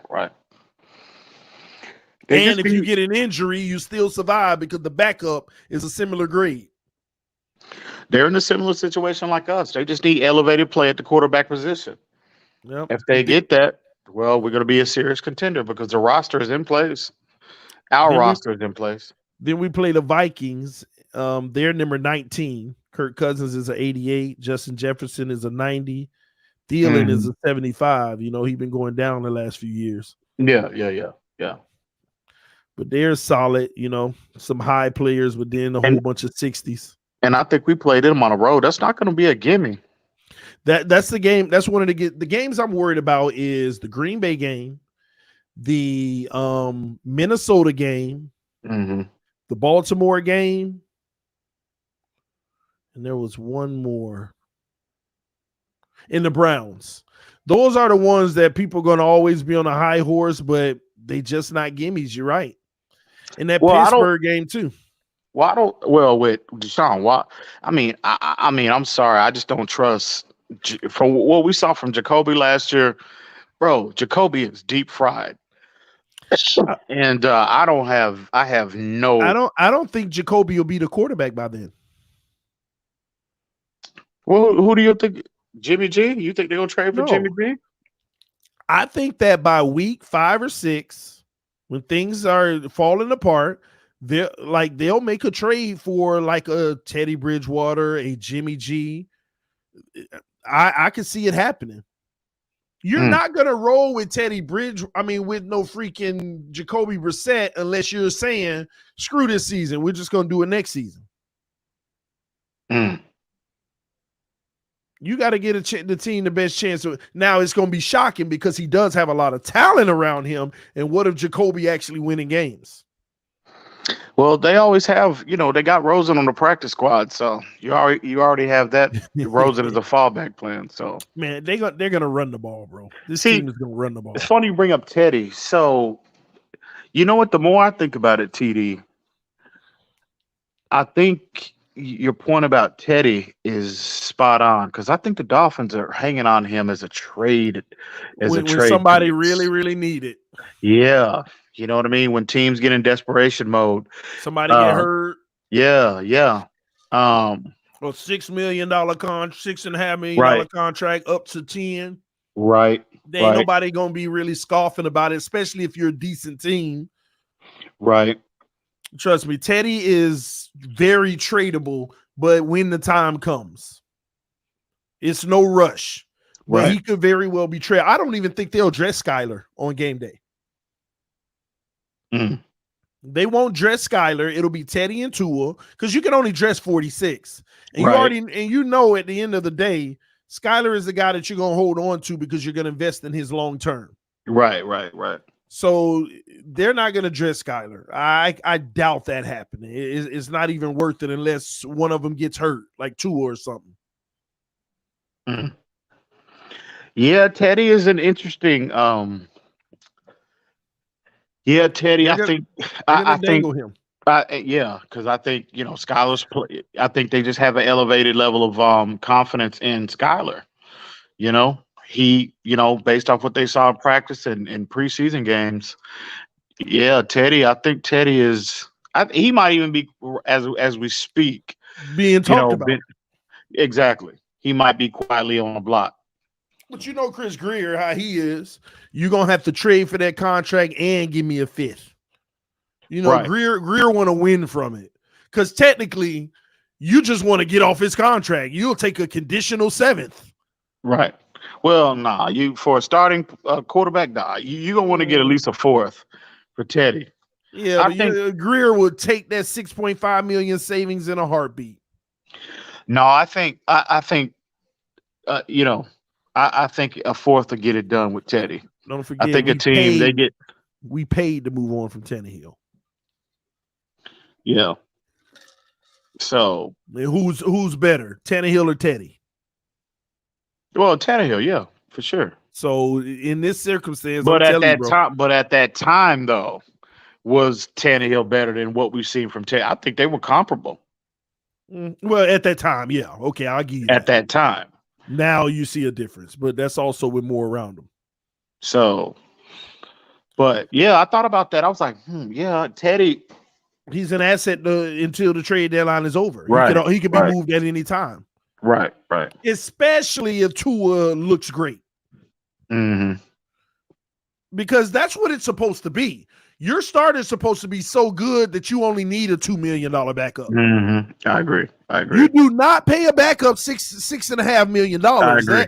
That screams we might need you just in case this guy ain't getting it done. I agree. So if Tua's balling out, you give me my $6 million. Yeah. I agree. Skyler, put your jersey on. You the official backup now. I think he is already. I just think it's not official. Yeah, but they're not going to do that to Teddy either. And to keep his value up, why would you list the rookie ahead of him? Yeah. So I'm telling you, they'll sell it even more by not even dressing Skyler on game day. Mm-hmm. I agree with that. Yeah, I can see it now. They can be like, Skyler didn't even dress. If he was one of the oh Lord, here we go. Yeah. Oh man, that I think from now that Tua is a captain and hopefully the whole Skyler narrative versus Tua narrative will quiet down and we can just all get behind Tua and give him the support he needs for New England come next week, come game one. Because he's the captain, right? Well, just he's captain in QB1. I mean, we owe it. I mean, we don't owe him anything, but I'm just saying it from a fan's perspective. We at least should give him the, support him, get behind him, give him that opportunity to present himself. And if he presents himself as a franchise guy, that's a win-win. If he don't, well, he will in week one. It's what it is. He definitely will in week one. This is going to be a really good week one for him. TD, I really don't see him dominating week one. I really don't, man. Again, the stats I gave you weren't dominating, but it was really good. I don't even know I could say. I can't 280, 280 yards, 2 touchdowns, 1 pick. It ain't dominating, but it's really good.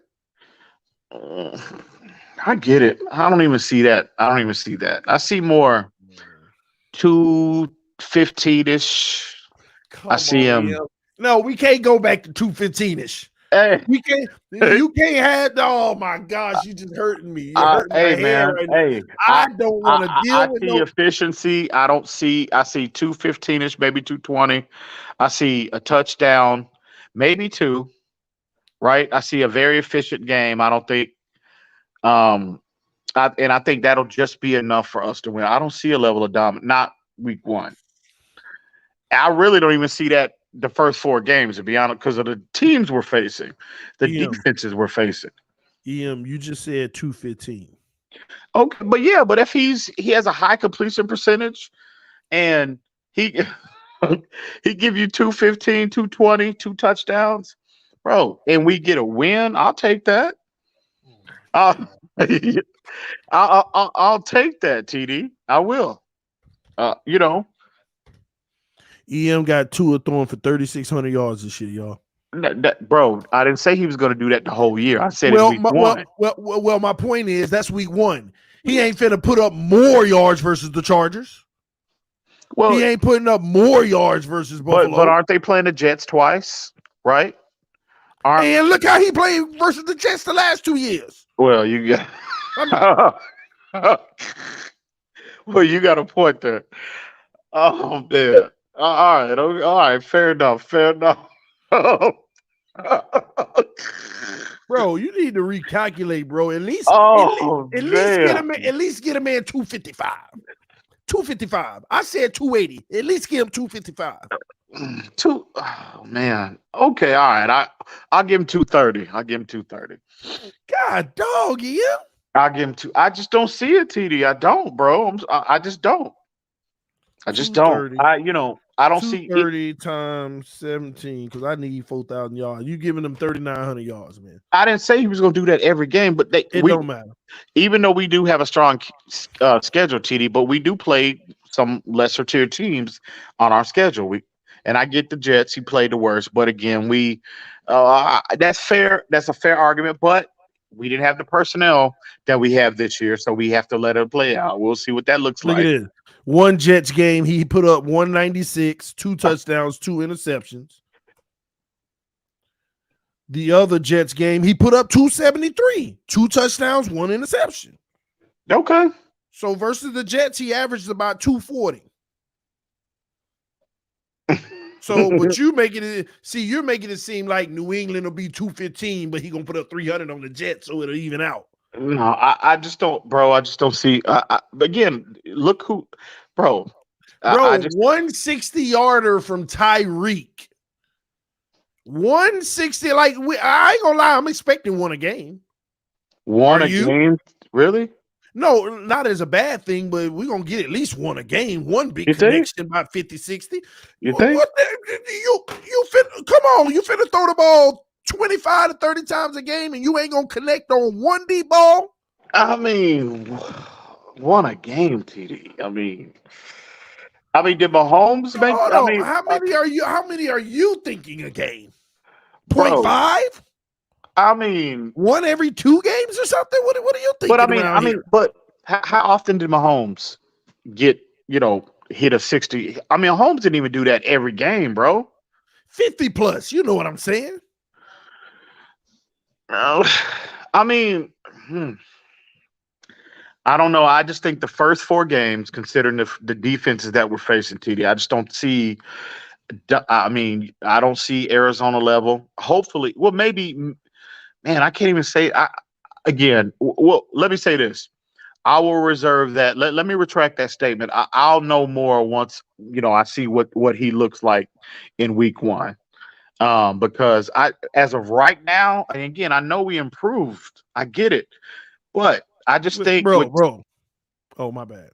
I just think with Tua's, I just have to see the improvement. I have to see it in his overall game, bro. And I'm not, it has nothing to do with the personnel. You know how I feel about Tua. I just got to see the improvement. I got to see it on the field before I can really, really, really feel comfortable and say, I think Tua is going to be this. He's going to throw this amount of yards against this team on this week. I got to see it, bro. So, but I do think he's going to play well enough to win. I just don't know. I don't know how to quantify that in a, from a statistical standpoint at this point. So, hey, man, I'm just being honest, bro. I mean, I'm just being honest, bro. So we'll see. I hope I'm wrong. Tua might come out and just light up the first 5 games, might light the world on fire. He might. But I got to see it first. That's just me, though. Still ain't give me a number, though. I told you it's difficult for me to do that now. I can't do it at this point because I got to see it. I got to see the growth. I got to see what his timing is look like. Is he seeing the field, the way he should? Is he, is his accuracy, his mechanics? Like you heard Kurt Warner talk about, on that throw, that long throw he had to Tyreek in that against the Eagles, and he highlighted, how off his mechanics was on that throw. Which but you know what? Nobody's talking about with what Kurt Warner said. Everybody's glancing over a few specific words he said. He said usually this is when a quarterback doesn't feel he has the arm strength to get it out in front. So what they'll do, they'll basically, the reason why his mechanics are like that, because he was trying to get everything he had up under it. And when a quarterback doesn't think they have the arm strength to make the proper mechanic throw, they do that just to get enough under it to try to get it as far as they can. We know Tua don't have the arm to put that ball out in that scenario, to put the ball out over the corner, over Tyreek in stride, 60+ yards. We know he don't have that arm. We know that. So that's then that makes you say, should you be throwing them, because it's not going to be the best ball? Well, I mean, again, TD, I mean, the ball, even with that being said, I told you when we had that initial conversation on the phone, it's only maybe 3 or 4 quarterbacks that could have made that throw. Maybe. Max. Skylar Thompson. But even with that, okay. No, I don't think Skylar has that arm. I think his arm is better than Tua's from an arm strength perspective, but no, he can't make that throw, I don't think. But it's only 3, 4 max guys that can make that throw in that scenario. But with all that being said, the ball was still completed at, it was 57 air yards.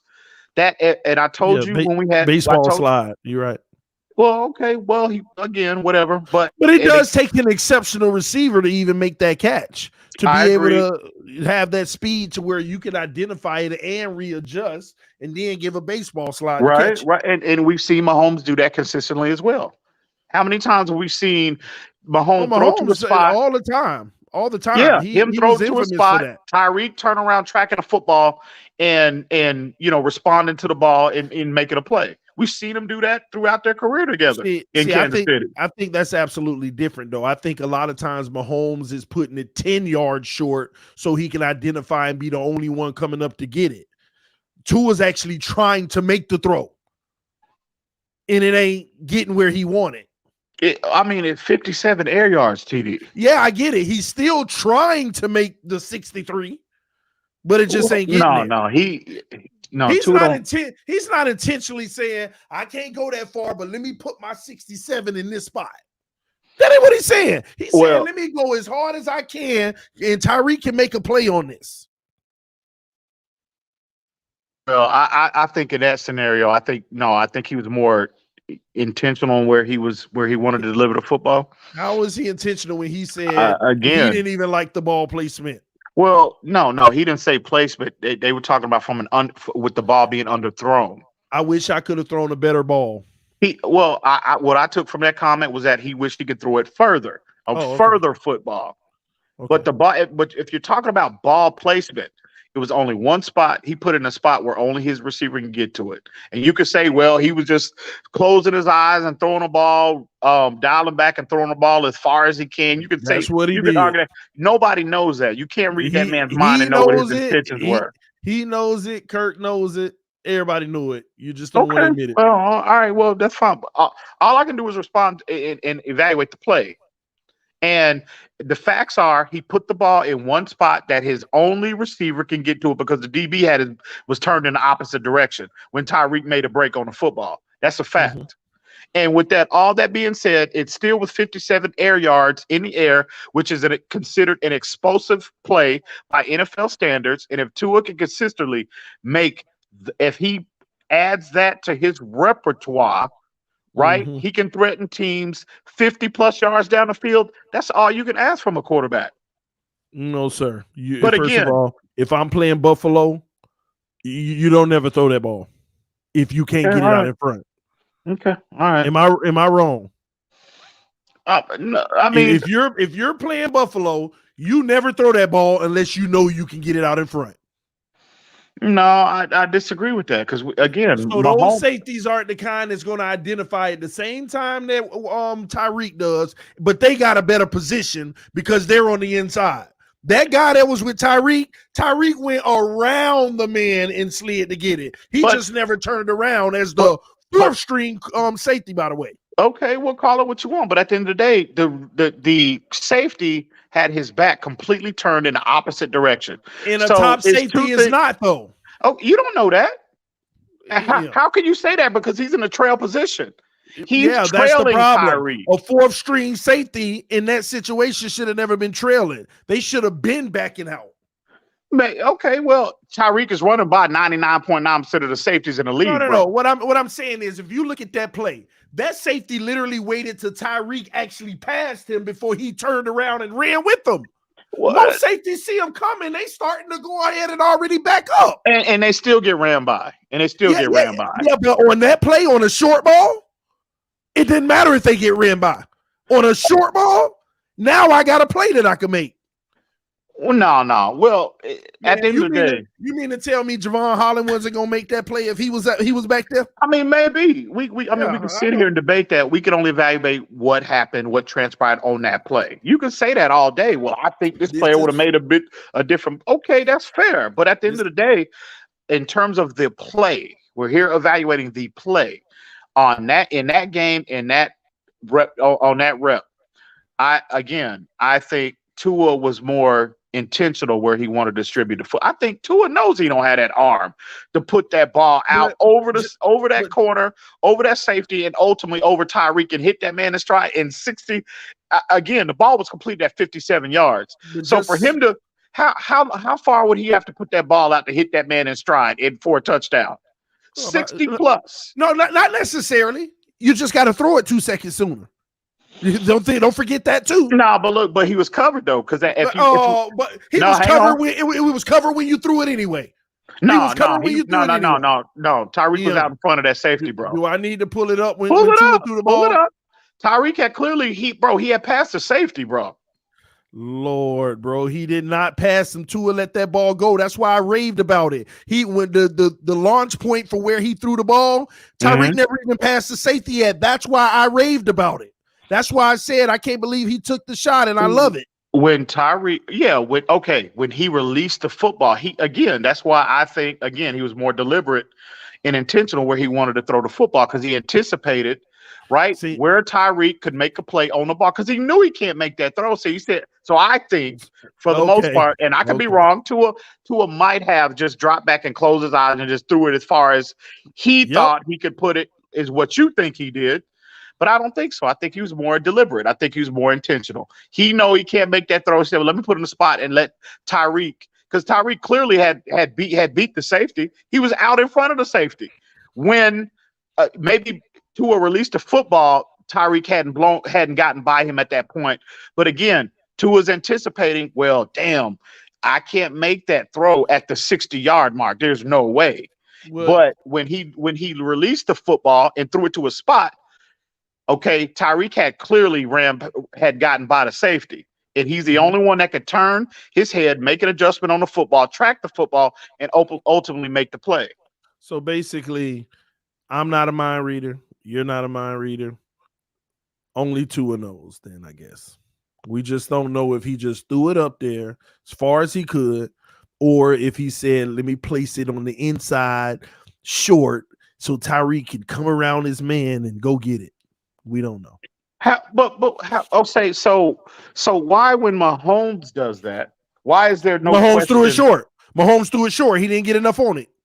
But we know that Mahomes can get it out there. I never hear y'all criticizing the way y'all did. Yeah, but because I don't break them down. If you want to pull up some Mahomes stuff and get my opinion on it, you're going to hear consistency.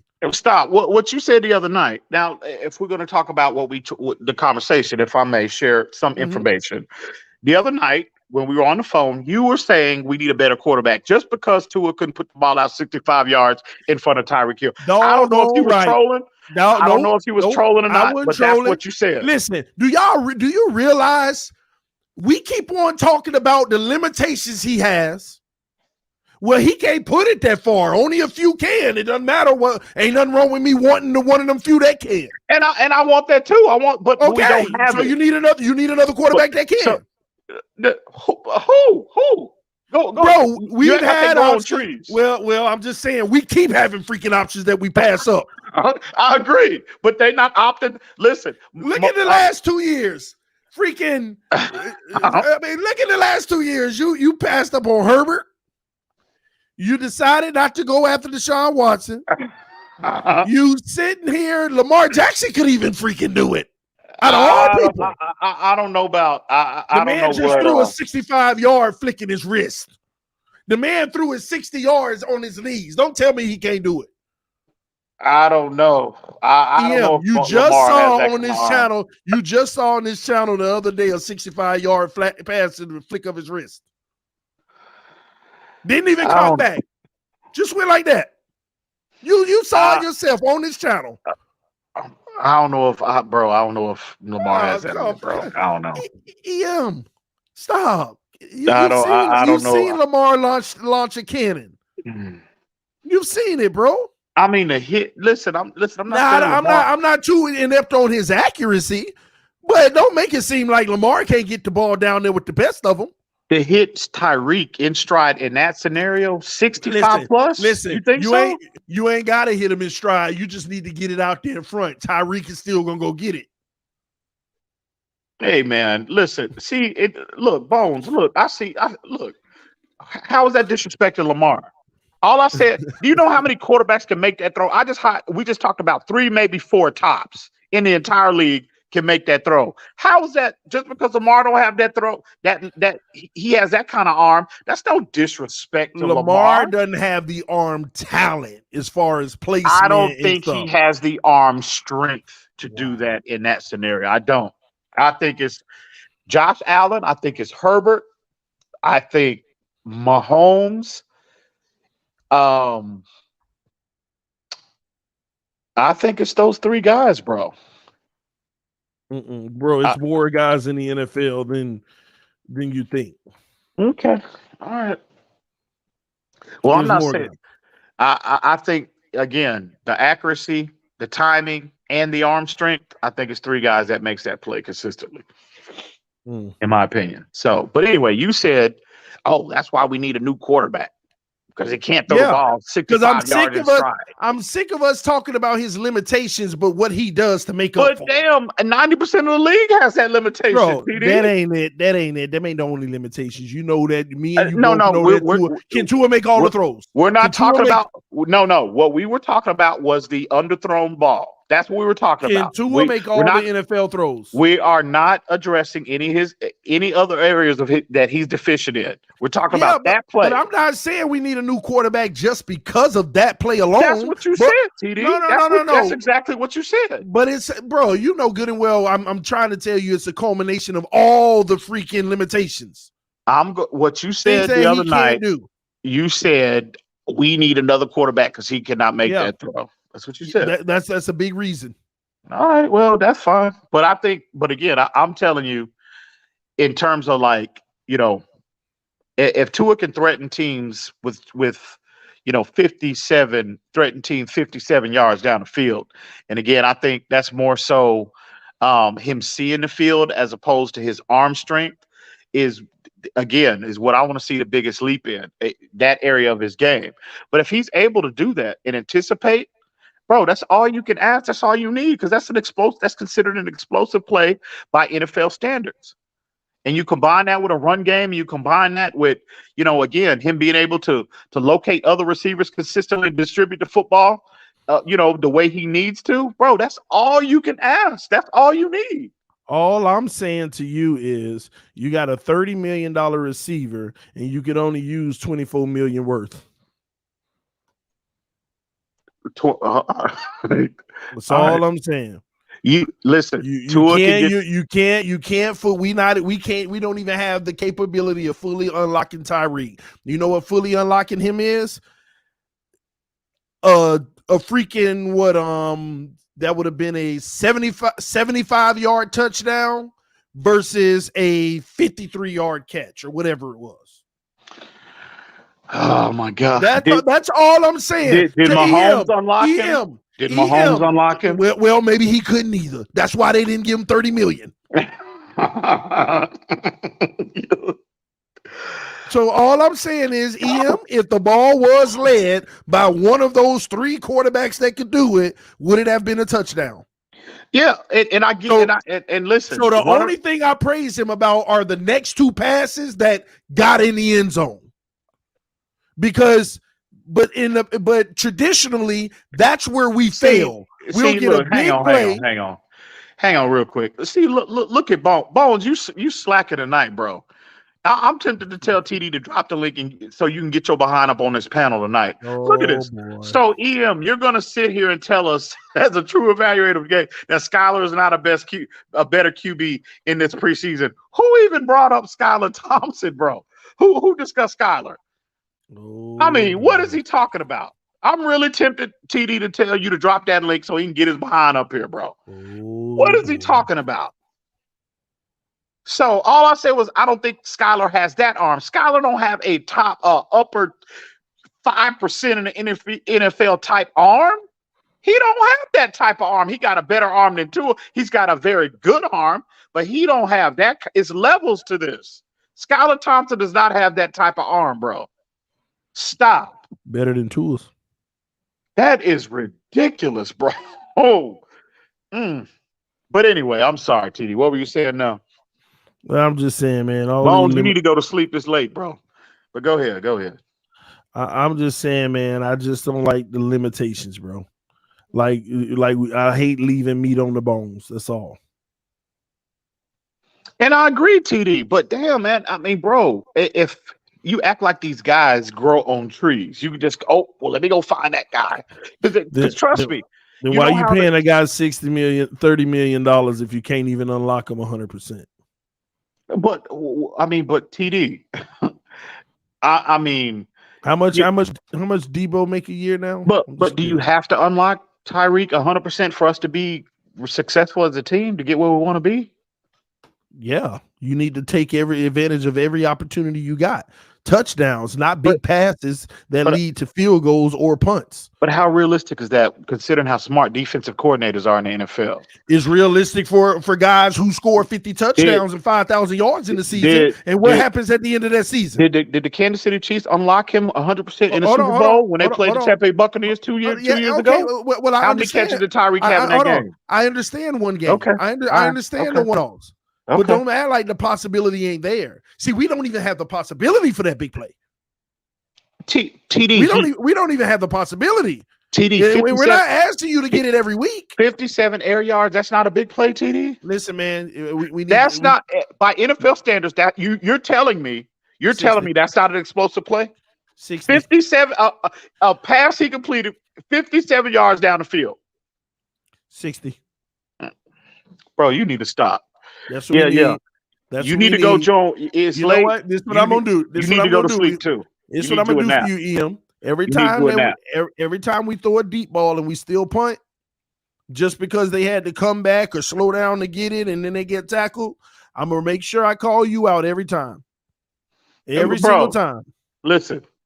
And look at what transpired after that play. Tua completed that ball, which flipped the field for us. I told you I praised him for that. I told you at least he made up for it by executing the next 2 plays in our favor, and he scored a touchdown on that. 2 plays later.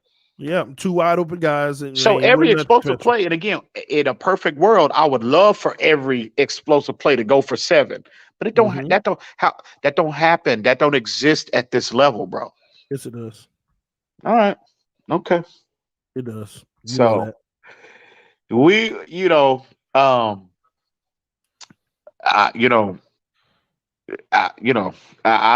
know. I don't in regards to that play. I mean, I really don't have much else to say, but we'll see. We'll see what the regular season brings. At the end of the day, time always tells, man. We will see what the product looks like on the field come the regular season. We'll see. And again, if I'm telling you now,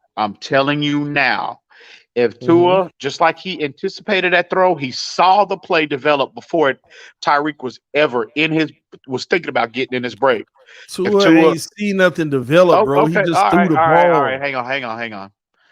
If Tua, if his timing improves and he starts to see the field consistently and he's able to threaten teams with 50+ yards down the field, Just telling you, TD. Yeah, that'll be a beautiful thing if we can see it consistently. It'll be beautiful. TD, and I'm telling you, I told you this 2 weeks ago. If Tua improves in those 3 areas, Tua will have a Pro Bowl worthy season. He will. Yeah, if he does. It's always going to be if he does. So, but don't sit up here and make the statement that, oh, we need a new quarterback just because he can't complete the ball. First of all, he can't complete the ball 65 air yards on a rope. First of all, to hit Tyreek Hill in stride for a touchdown. First of all, EM, we been needed a new quarterback. We been needed a new quarterback. That's what you said, TD. Exactly. So, it ain't just because of that. We been needed a new quarterback. So let me ask you this: if Skyler was in that situation, in that exact same scenario, and he can't make that throw, are we supposed to move away from him too? No, because he can make the throw. You think Skylar Thompson in that scenario can hit Tyreek Hill if he can throw just as far all platform on a rope?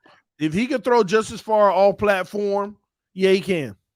65 yards in stride, TD, on a rope. First of all, does he not have a better arm, stronger arm than Tua? Yes or no? I said that, bro. Okay, so how far did Tua go with it again? 57, maybe. Okay, so how much do you think Skyler can get it? But you think his arm strength is 3 yards different than Tua's 60, maybe 62, 63? That's all it took. You act like this ball took 65, 70 yards or something. No, it just took about 62. I think Skyler's arm is definitely stronger than Tua's. I just think it's not that much stronger. I mean, because you're going from Tua to again, TD. We just what you're saying based off it don't have to be that much stronger. But if Tua doing 57, give me a number for Skyler. Hang on. So you agree with me that it's only 3 to 4 quarterbacks in the league that can make that throw in stride on a rope, I don't agree with that at all. Oh, you don't? Okay, well, okay, my bad. That's why I don't agree with that at all. I feel like there's at least 10 quarterbacks can get the ball out that far. 10. At least. Name them. Bro, I'm just saying quarterbacks can throw the ball deep, but they don't have as much. But again, TD, 60, because think about that. Think about where they hit Tyreek now. This is not. Watch this, EM. How many quarterbacks in the NFL you think can throw the ball further than Tua? Further than Tua Tagovailoa? I would say legitimately.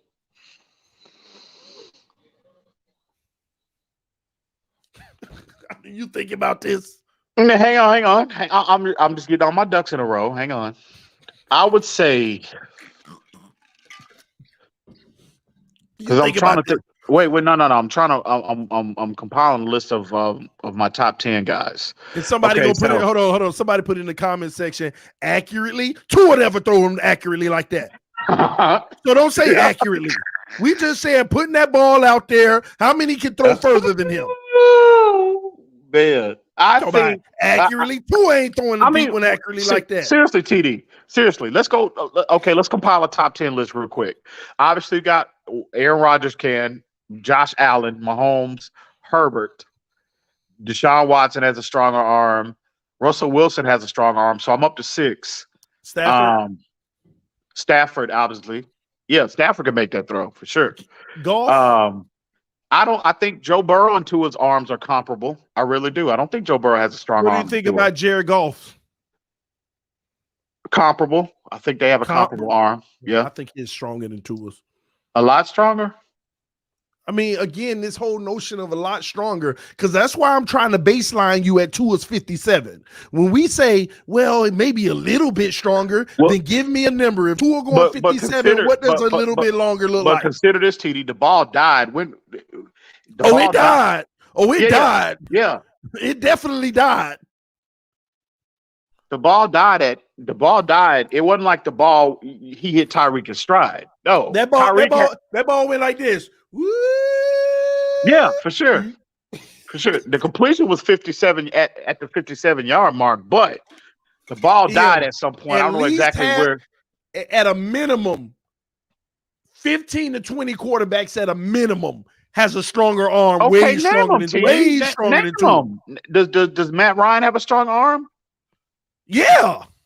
Man, bro, you Matt tripping. Ryan has the stronger arm. Bro, you are. I mean, maybe not now, maybe not anymore. Bro, you are tripping. Tannehill has a way stronger arm. Way stronger. I would say way not at this point, but yeah, stronger. Hold on. Not at this point. Tannehill has a way stronger arm. All right. Stop that. You know that you ain't gonna get away with that one. Does Kirk Cousins have a strong arm? I don't know. I haven't really checked his arm out like that. I would say Justin Fields, yeah. Trevor Lawrence, yeah. You already in the like 10 to 12 already. Yeah. But again, is their arm strong enough to be able to hit Tyreek Hill in stride on a rope 65 plus yards for a touchdown? Why do you keep saying 65 plus? You only needed about 63 on that. Keep in mind, Tyreek had to come back to the football, TD. He didn't come back. He did a candy cane hoop. He came back to the football. It ain't like Tua hit the. It ain't like Tua put it up there and the ball was still in the air. Tua had to come back. Hey, TD, real quick. Casual Takes with CB83 said, "Can you drop the link for him real quick?" He said he got that smoke for you. I would, but I got 4 minutes left, 3 minutes left before I gotta get out. Don't worry, it ain't gonna take long for us to embarrass CB. Go on and drop the link real quick for him, real quick. Oh my gosh, you know you know, and I know it's not gonna take long for us to embarrass CB. You already know. We're gonna do this for you, man. What I'm saying to you is, you keep ignoring the fact that if Tua's giving you 57, all these guys with stronger arms, give me a number of where you think they are. A ball. 61, 62, 63. I told you. I think Tyreek, again, to hit him in stride, TD. So you got to hit him on a run. 65, I think. That's what I think. That is where you would have to hit him. And again, on a rope, in stride, the accuracy, the ball placement, and all of that, it's 3 to 4 guys tops that could have made that throw. No. Casual Take. CB, what's good, bro? You driving, bro? Hey, y'all boys really on it tonight, huh? Yeah. Dealing with this foolishness, man. Y'all boys really on it today. Hey, y'all boys funny, man. Hey, when y'all talk about these deep balls and bro, Tua ain't had no opportunity to throw no deep balls. Who he throwing deep balls to? Oh, he's had plenty of opportunities. He just won't throw them.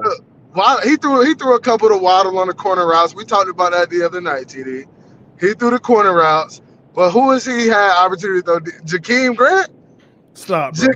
Stop. Jakeem Grant? Stop. Listen, I'm going to drop that 60-yard bomb. I'm going to drop it. Come on, bro. You better than that, bro. Stop, bro. Stop. You better than that. See, this delusion. I don't understand. Like I said, TD, I would love to have a generational talent like Herbert or Mahomes or Aaron Rodgers or Marino. Tua is just as good as them dudes, bro. Don't worry. So you saying Tannehill can't throw at 65 yards? Tannehill can throw at 65. Yeah, he can throw at 65. Then that's another one, EM, that would have put it out there then. Well, I'm saying, like, these dudes can throw long balls, right? They can throw the long ball, but they not going to – they underneath stuff going to be inaccurate a lot. No, but that ain't what we're talking about. We know that already. Some quarterbacks – we're just talking about how many quarterbacks can actually match that energy. TD, you can't have your cake and eat it too, bro. Every quarterback in the NFL don't have it all, bro. Bro, these quarterbacks don't have it all. You're coming in here with a whole different argument. We never said everybody can have it all. We're making this very specific, okay? Don't move the goalposts. The specifics of this is simple. How many quarterbacks can put it out there to Tyreek for 65? A lot of quarterbacks can do that. They can do that. But EM said I'm waiting on the list. Bro, you just named several. A lot of quarterbacks can do that, man. You talk about at first 2 to 3. They're not accurate underneath, though. Okay, so you can't have it both ways. Okay, they ain't accurate underneath. We all agree, CB. But look. That ain't what we talking about. TD, look. Okay, you sure you've got quarterbacks that have the arm strength, but Can they, again, read the play with timing? Can they anticipate? Can they be accurate? That's a totally different argument. Can his ball placement? First of all, Tua can't be accurate because he can't even get it there. See, this is the point I'm talking about. No. I'm talking about. This is not about Tua. This is talking about 3 to 4 quarterbacks in a league that could have made that throw in that scenario. Oh, that's what I'm talking about, man. You are tripping. Ain't no 3 to 4 quarterbacks can make that throw in that scenario, bro. No. I disagree. So I feel like a lot of quarterbacks can make that throw. I feel like 50% of the league, quarterback-wise, can make that throw, which is fine. And they might miss some of them. They might miss some of them, but they're gonna make some of them. They can make it. If Tua gets the volume up where he's making those throws, Tua ain't ever making that throw because he can't get it far enough. Yeah, Tua did it all day in college. He can't get it far enough, man. Look, he's literally one of the best long ball throwers in college history. What are you talking about? That's your problem in this community is a problem. What? All y'all want to do is talk about college version. He don't exist no more. He don't exist no more. You know why he hasn't existed? Because he hasn't had the talent around him to catch those balls. College Tua does not exist anymore, so stop using that as an example. College Tua got weapons now, man. But TD, you never answer my question. So what's that? Does a quarterback have to be able to throw the football 65 plus yards down the field for us to be successful? If you got Tyreek Hill, yep. You're going to find it out the hard way this year. Yep. Is what you're saying. If you got Tyreek Hill, you're leaving easy opportunities on the field. Man, Patrick Mahomes he underthrew Tyreek plenty. Matt, don't worry about that. Matt Ryan, he did, but he also put it out in front. Nobody said he had to be perfect. But did Patrick Mahomes? Matt Ryan was an MVP of the league and went to the Super Bowl. And Matt Ryan could not. He didn't have that level of physical talent. He ain't had Tyreek Hill. TD just said it. He said you gotta be perfect, man. TD just said it. I think you nitpicking, TD. Bro. You don't have to have that level of talent, bro. You don't. Could Joe Montana make that throw? See, this is why I can't deal with CB83. I keep sitting here and saying over and over and over. Could the same quarterback's gonna miss throws? No, you're missing the EM. I get that. Okay. What I'm saying to you is when you have a weapon like Tyreek Hill, you can't even fully use him. Well, that's all I'm saying. Man, that is a limitation. So Patrick Mahomes, yes, he's underthrown him. I said every quarterback is going to have underthrows. Right. But we also know Patrick Mahomes can put it out in front on a play like that. But again, you got to take. Tua doesn't have that capability at all. So how often are you going to see a 65-yard window over the course of a 60-minute football game? How often are we going to get a window? Don't matter. When you do see it, you can't take advantage of it. I get it, but yeah, well, okay, well that's fine. But again, that's one. Okay, So for instance, like the playbook might not expand to the 65-yard mark. But you can't use all the plays. Oh, yeah, that ain't. But how many plays? How many plays does the offensive coordinator have designed for how many 65-yard bomb type of plays do they have in their playbook? Let me ask you a question. I'm asking you. How many coordinators have how many plays in their install? 3%. Okay, well then, thank you. But guess what? And over the course of a 60-minute ball game, all I'm saying to you, EM, is I want a quarterback that can that has the capability to execute 100% of the playbook. That's all I'm saying. That's all I'm saying. Yeah, we know that there's tons of quarterbacks. Could Tom Brady make that throw? I don't know. Maybe. You know damn well Tom Brady don't have that kind of arm. He got a good his arm is more comparable to Skylar Thompson. All I'm saying, Tannehill can make the throw. Man. Well, I don't agree with that. But what? Tannehill can't throw the ball 65 yards? Now? Yes. It ain't no difference from Miami. He throwing the ball just the same. Hang on, man. Let me just give one more comment in. Look. I don't know what Bones is on tonight. I don't know what Bones is on tonight. So tell me who got the most yards in their first preseason game, and Tua had a head start at NFL competition before his preseason game. Answer that, Ian. What is he coming? Bones. TD. Bones. please come up here on the platform so we can talk about this like gentlemen, please. I don't know why you keep coming at me with this Skylar Thompson narrative like I've been talking bad or talking down on Skylar all night, bro. What are you talking about? I don't know what he's talking about, but I want to do some math with you. I know good and well right here, Tannehill is 18 yards away from the 50-yard line. Mm-hmm. All right. If he gets to the goal line, that's 68 yards. Okay. So we're going to go, the goal line is 68 yards, and anything short of that, we'll subtract. Go ahead. And he getting hit. Hold on. Let's back up. And he getting rocked. And he getting, wow, he getting rocked. Bam. Oh. Where did the ball end up? Did it complete? Did it complete? I don't want to hear that. That play don't exist. If you don't make the play, that play does not exist. Now I gotta mute you. You ain't getting away with this one. No, look at it. Look at this. The man wouldn't even open. The man wasn't even open when he threw it. The ball was not completed. This play does not exist. The man wasn't even open. Talk about anticipation. He wasn't even open. Throw him up. Look at this. Mike Wallace and talk about he can't throw that 66 yards. While getting hit. Was the ball completed, TD? 66 yards while getting hit. That play does not exist. The ball was not completed. I'm not trying to hear none of that. I ain't trying to hear none of that. 66 yards while getting hit. Oh, man. Bro, you always take these L's. And how long ago was that? Mike Wallace, what was that? It don't matter. Now, Tannehill 35 years old, bro. What you talking about? I said he can't make it now. I said he can't make it now. It doesn't matter. Tannehill 35 years old, bro.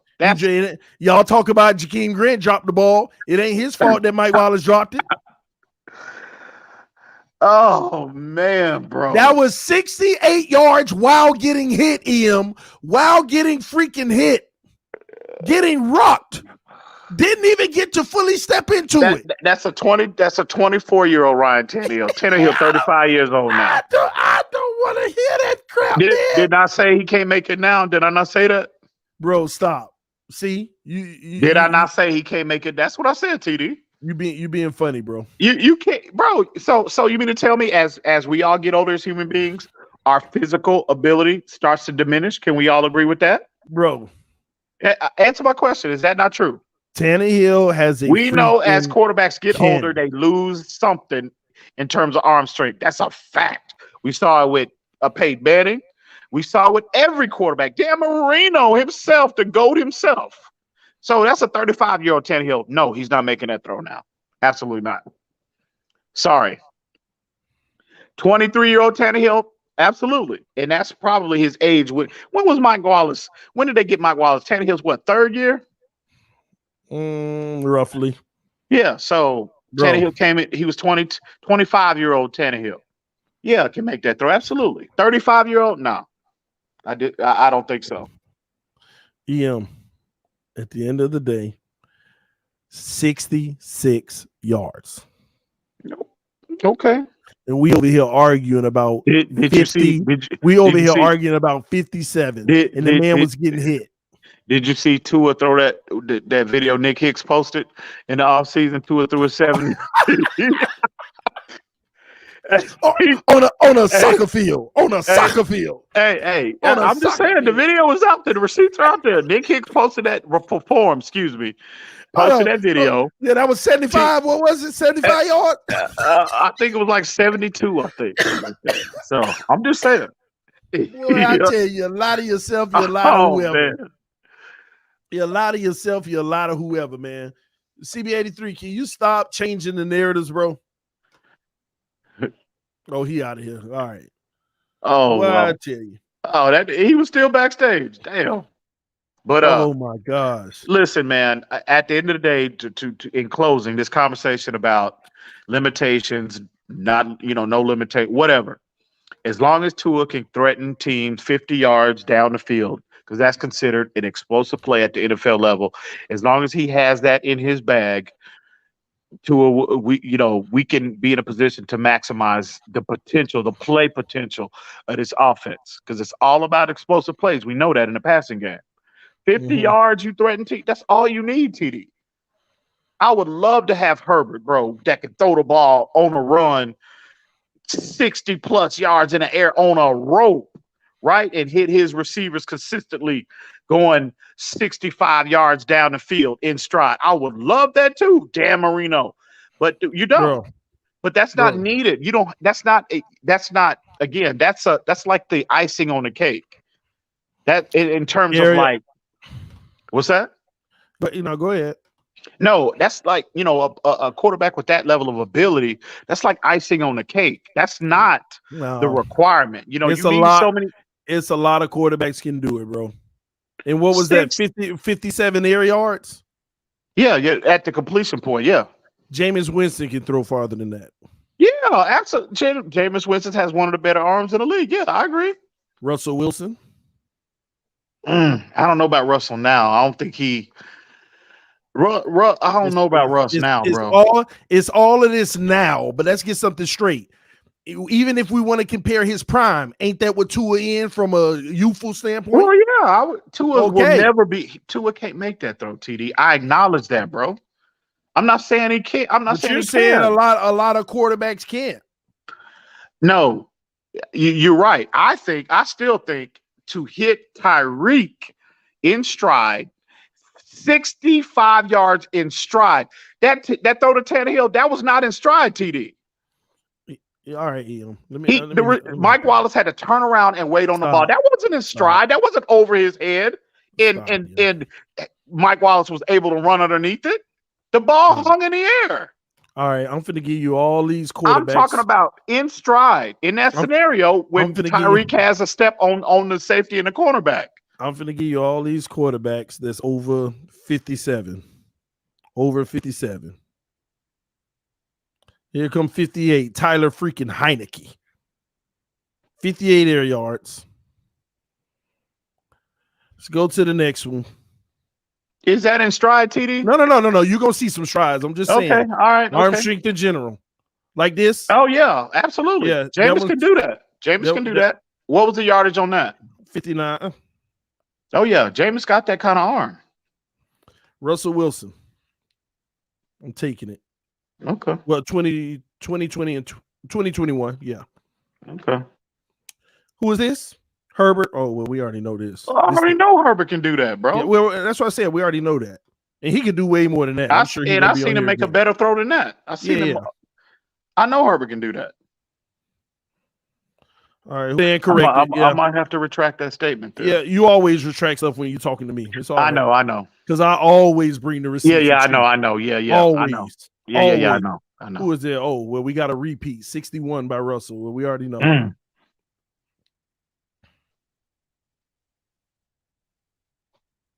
So you don't think Tua can? Yeah, I hear you. It just drops. It's just like okay. I don't have no more 8-6. Well, yeah, Russ got a big toe arm. I'm not surprised. Who did Herbert 64? Oh, Jesus! That's a more comparable play to that Tyreek play to the play Tua would have had to have made. And first place, you got freaking Baker Mayfield with 66 and a half. I've always said, I've always said Baker has a top tier arm. I'm not surprised, and that's not in stride though, by the way. But Baker's got a top tier arm too. We know a quarterback where it's just going, I ain't got no more in me. 56, 57, That's what's going to happen to you. You'll hear no pushback from me. But again, Russ, damn. I mean, I knew Russ had a strong arm, but Russ still got it. Russ still got it. If that was last year. People talk about that was a Hail Mary. That's what y'all don't realize. Everything to a throw past 50 yards is a Hail Mary. But y'all don't get that. But that Herbert throw where he was on the run, right, and he hits the 63-yarder, that is a more comparable play that Tua would have had to have made because it's on a rope, right? It's in stride. It's elevated over the corner, over the safety, and over Tyreek Hill's head, and you're hitting him in stride. That's a more comparable throw. It's only 3 to 4 guys that can make that throw. 4 max that can consistently make that throw. Herbert is one of them. Tua is not. Hey, and we didn't draft this man. Oh, Jesus. I agree. Hey, man, And I we would didn't draft love this man. that, bro. I would love, man, I'm telling you, Herbert's traits, Herbert, bro, his ability is unquestioned. But But before we get out of here, because I gotta go soon. Hey, bro. Hey, man, you were doing good the entire stream, and then you took an L at the end. no, never take an L. I always do good, bro. What are you talking about? You have never won a debate. When I'm up against me, here, bro. when I'm up on these platforms, listen, we all know I bring it every time, and I never take L's. I'm undefeated in this community. You said, "Oh, undefeated." I'm gonna have to retract what I said." Oh, here we go, L's, passing them out.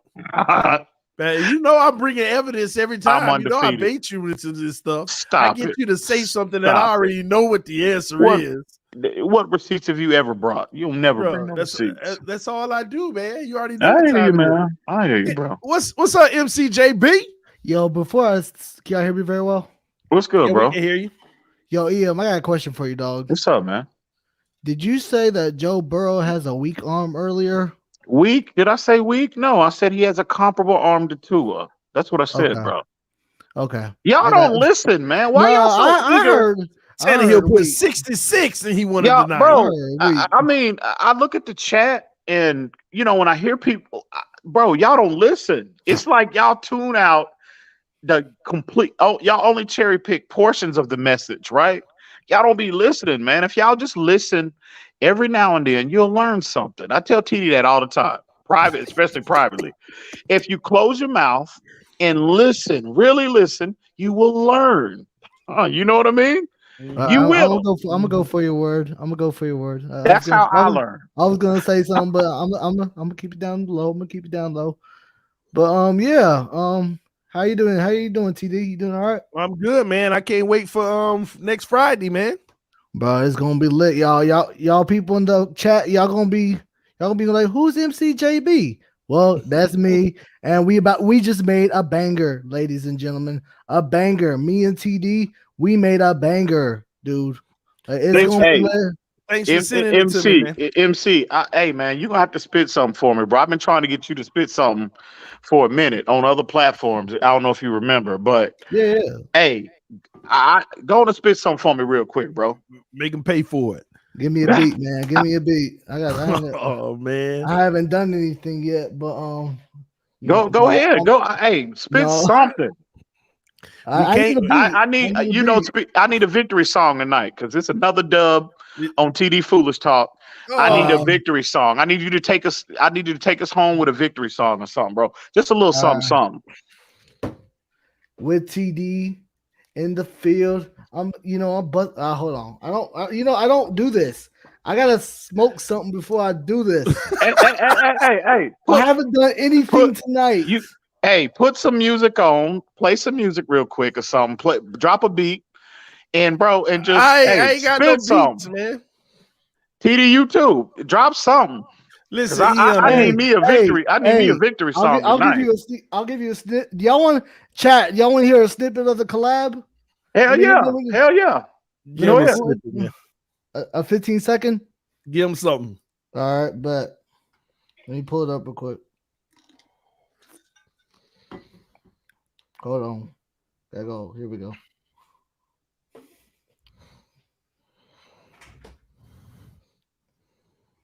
You know we getting dubs. We ain't here to play.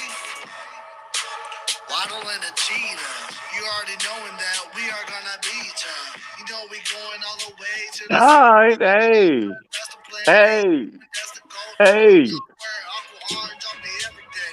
Let me tell you what I gotta really say. MIAMIDOLPHINs. Where do I begin? You begin with Tua Tagovailoa representing for some more. Hey, is that TD on the track too? Hey man, I did a little something. I gave Tua a shout out. Is that TD on the track too? What? But like I said, next Friday, or you go on iTunes store. I don't know when it's gonna be uploaded, but you go on the iTunes store and it'll be right there too for like $1. You can get it early. Shout Hey, your boy out. MC, you need to reach out to TD got them big boy connections. You need to reach out to Solo, man, and y'all need to collab. I made a song. He got one with Solo. Oh, do you already? Oh, okay, my bad. I'm tripping. My bad. That's what's up. I like that though. I like that up until TD got on the track. TD ruined any damn thing, to be honest with you, bro. He didn't ruin that. He didn't ruin that, my boy. I did good on this one. I did good on this one. I never knew you. Well, really, it was that throw them fins up. That's what got me like, oh my god, I gotta get this band on the track. So then I like this verse though. I like this verse. I like this one. That was that beat hard to rap on with solos? That throw them fins up. Was that beat hard, or it wasn't? I feel like no. I love music, bro. I do too. That's why I do it, man. Gotta rep the fins, you know what I'm saying? That's what's up. Y'all gotta check it out next Friday. Friday. And I'll be back for it. I'll be here for it.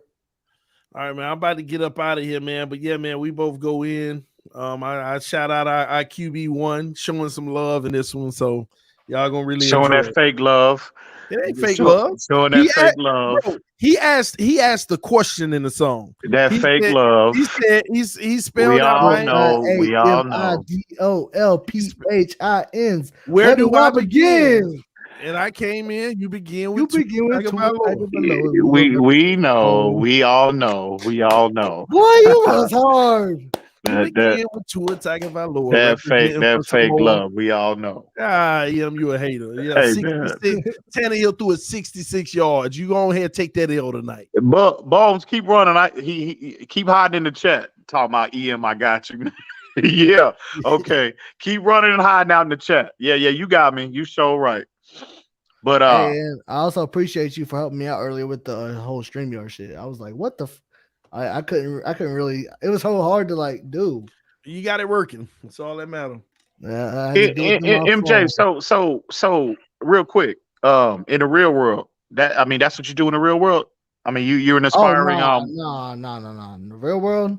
Yeah. I'm a security guard in the real world. No, I mean, are you?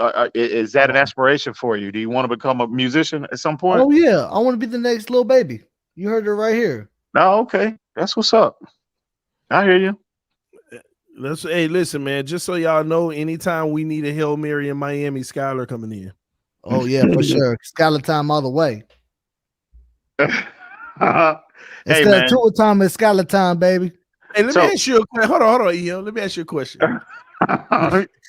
We down by 5 points, and it's 3 seconds left, and we're at the 35-yard line or 40. I even give the 40. Who coming in? Who playing? Who gonna be at the quarterback position? I mean, listen. If you're trying to bait me into a debate with whose arm is stronger, never mind. We got to do something like the Miami Miracle.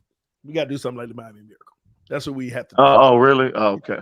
Well, who was the quarterback to Miami Miracle? Limitations, Well, who was the quarterback for the Miami Miracle?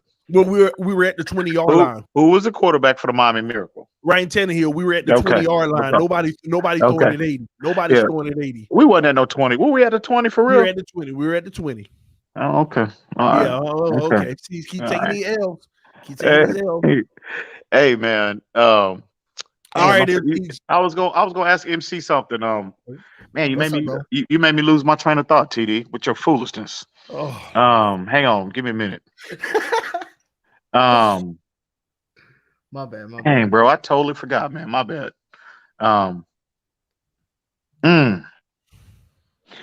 So how long you been rapping though? Real talk. So I started actually.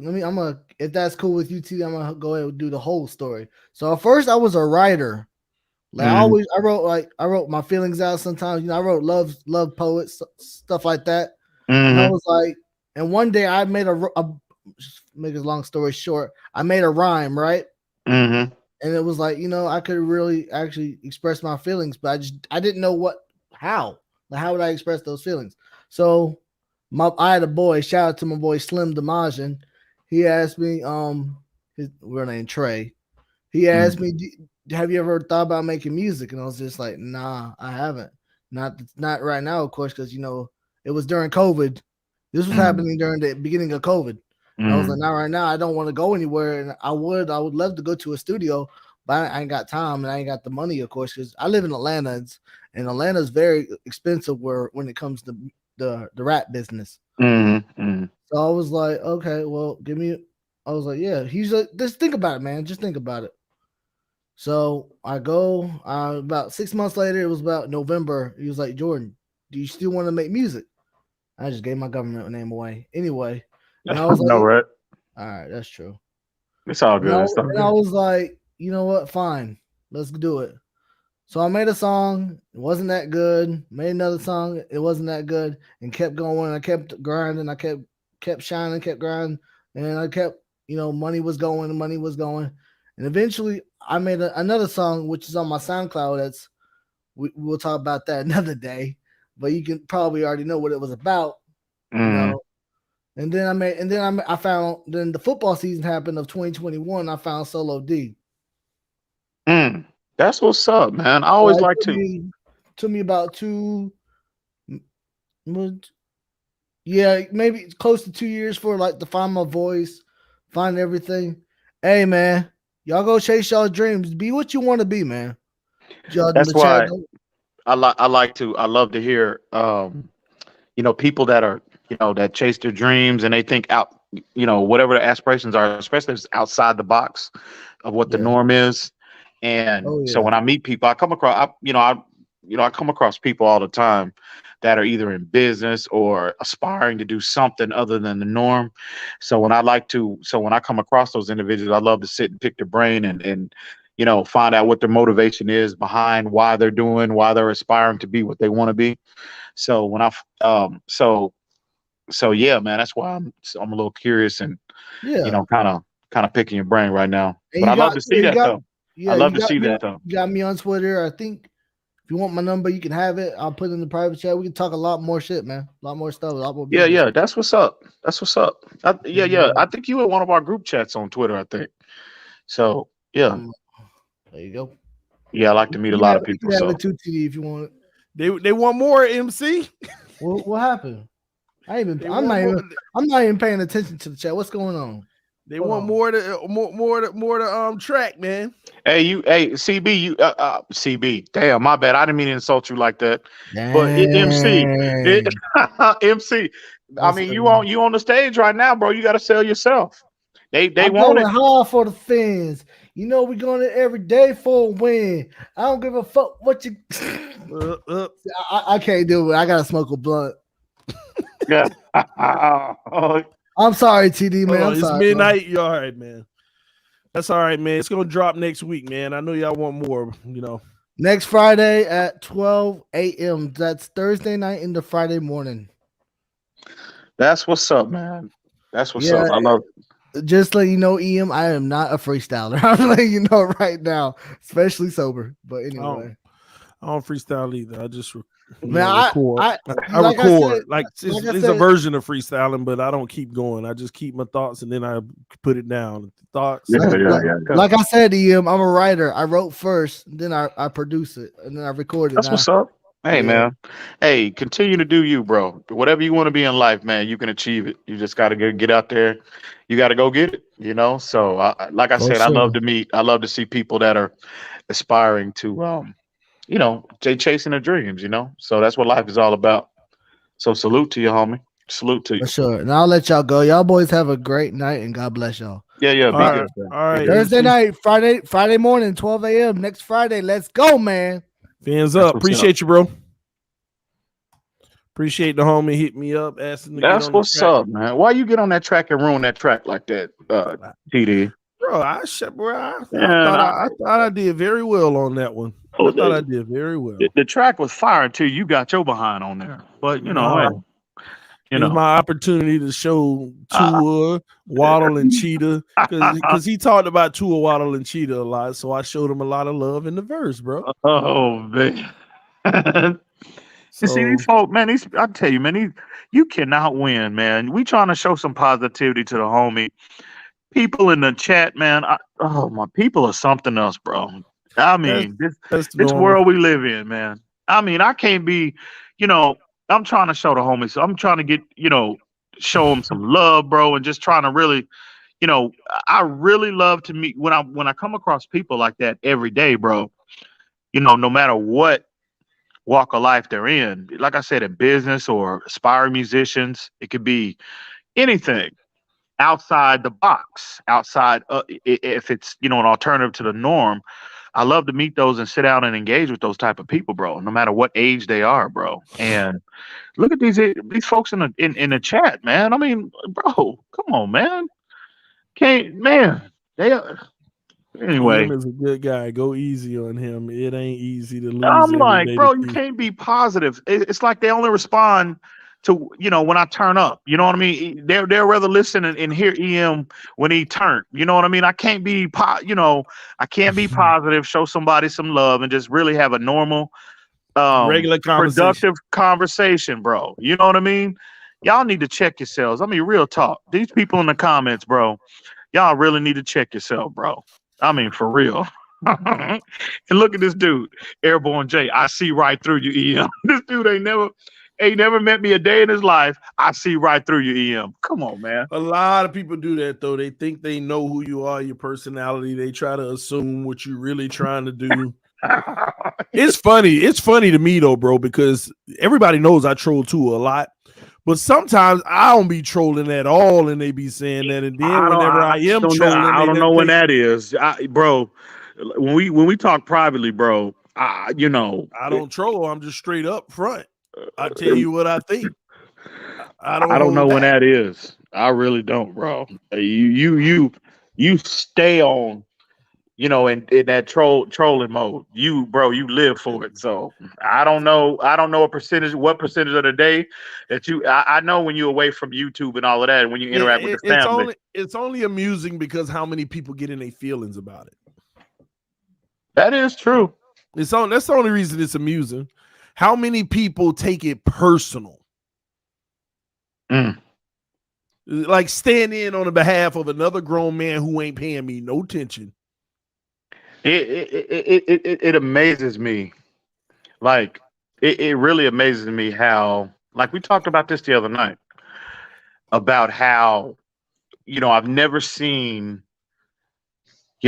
so many people get in their feelings around one player. I've never seen that to this level. And every day when I pull up Twitter, when I get some downtime and I'm pulling up Twitter and all these social media platforms, and I mean, man, bro, people really, is your life really not moving that fast enough for you to where you can stop time out of your day, get on Twitter and threaten somebody to put a gun down their throat, bro? I mean, is your life really not moving that fast enough for you? I mean, really? It is a shame. These people really need to get a life, bro. My favorite is, bro, I'm unsubscribing now. You had to tell me that. Like you take time out of your day to tell me what you're doing and why you're doing it. If you're gonna do it, what difference does it make anyway? I just, for the life of me, like people live in social media though. You gotta understand this. And that's some people, this life is bigger than their own. Exactly. And again, they need to take a long look in the mirror if that's the case. And unfortunately, it's probably 90% of the people that get on social media and use these platforms, Instagram, Twitter, Facebook, TikTok, that's their whole life, bro. And they can't distinguish. They have problems distinguishing social media life to real, to their real life. And if you really out here and the social media world, you using that as a substitute for what you don't have in real life, man, that's a difficult spot to be in, bro. And unfortunately, a lot of them, like I said, probably 90% of the people that live on these platforms, day in, day out, hour after hour, it is really sad. I feel bad for them, bro. I really do.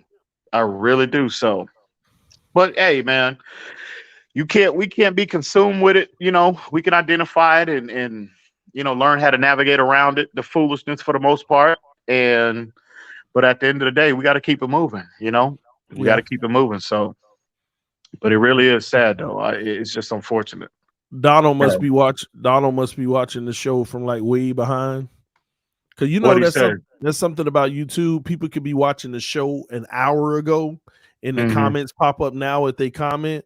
But he's probably naming all the quarterbacks that can pretty much make that throw. Probably. Oh yeah. I see him now. Davis Mills, no. Kyler Murray, maybe. Hurts, no. Jordan Love. I done seen Hurts put some deep balls out there. Nah, he ain't making that throw, TD. Stop. He got a stronger arm than Tua. Comparable. I'd say comparable.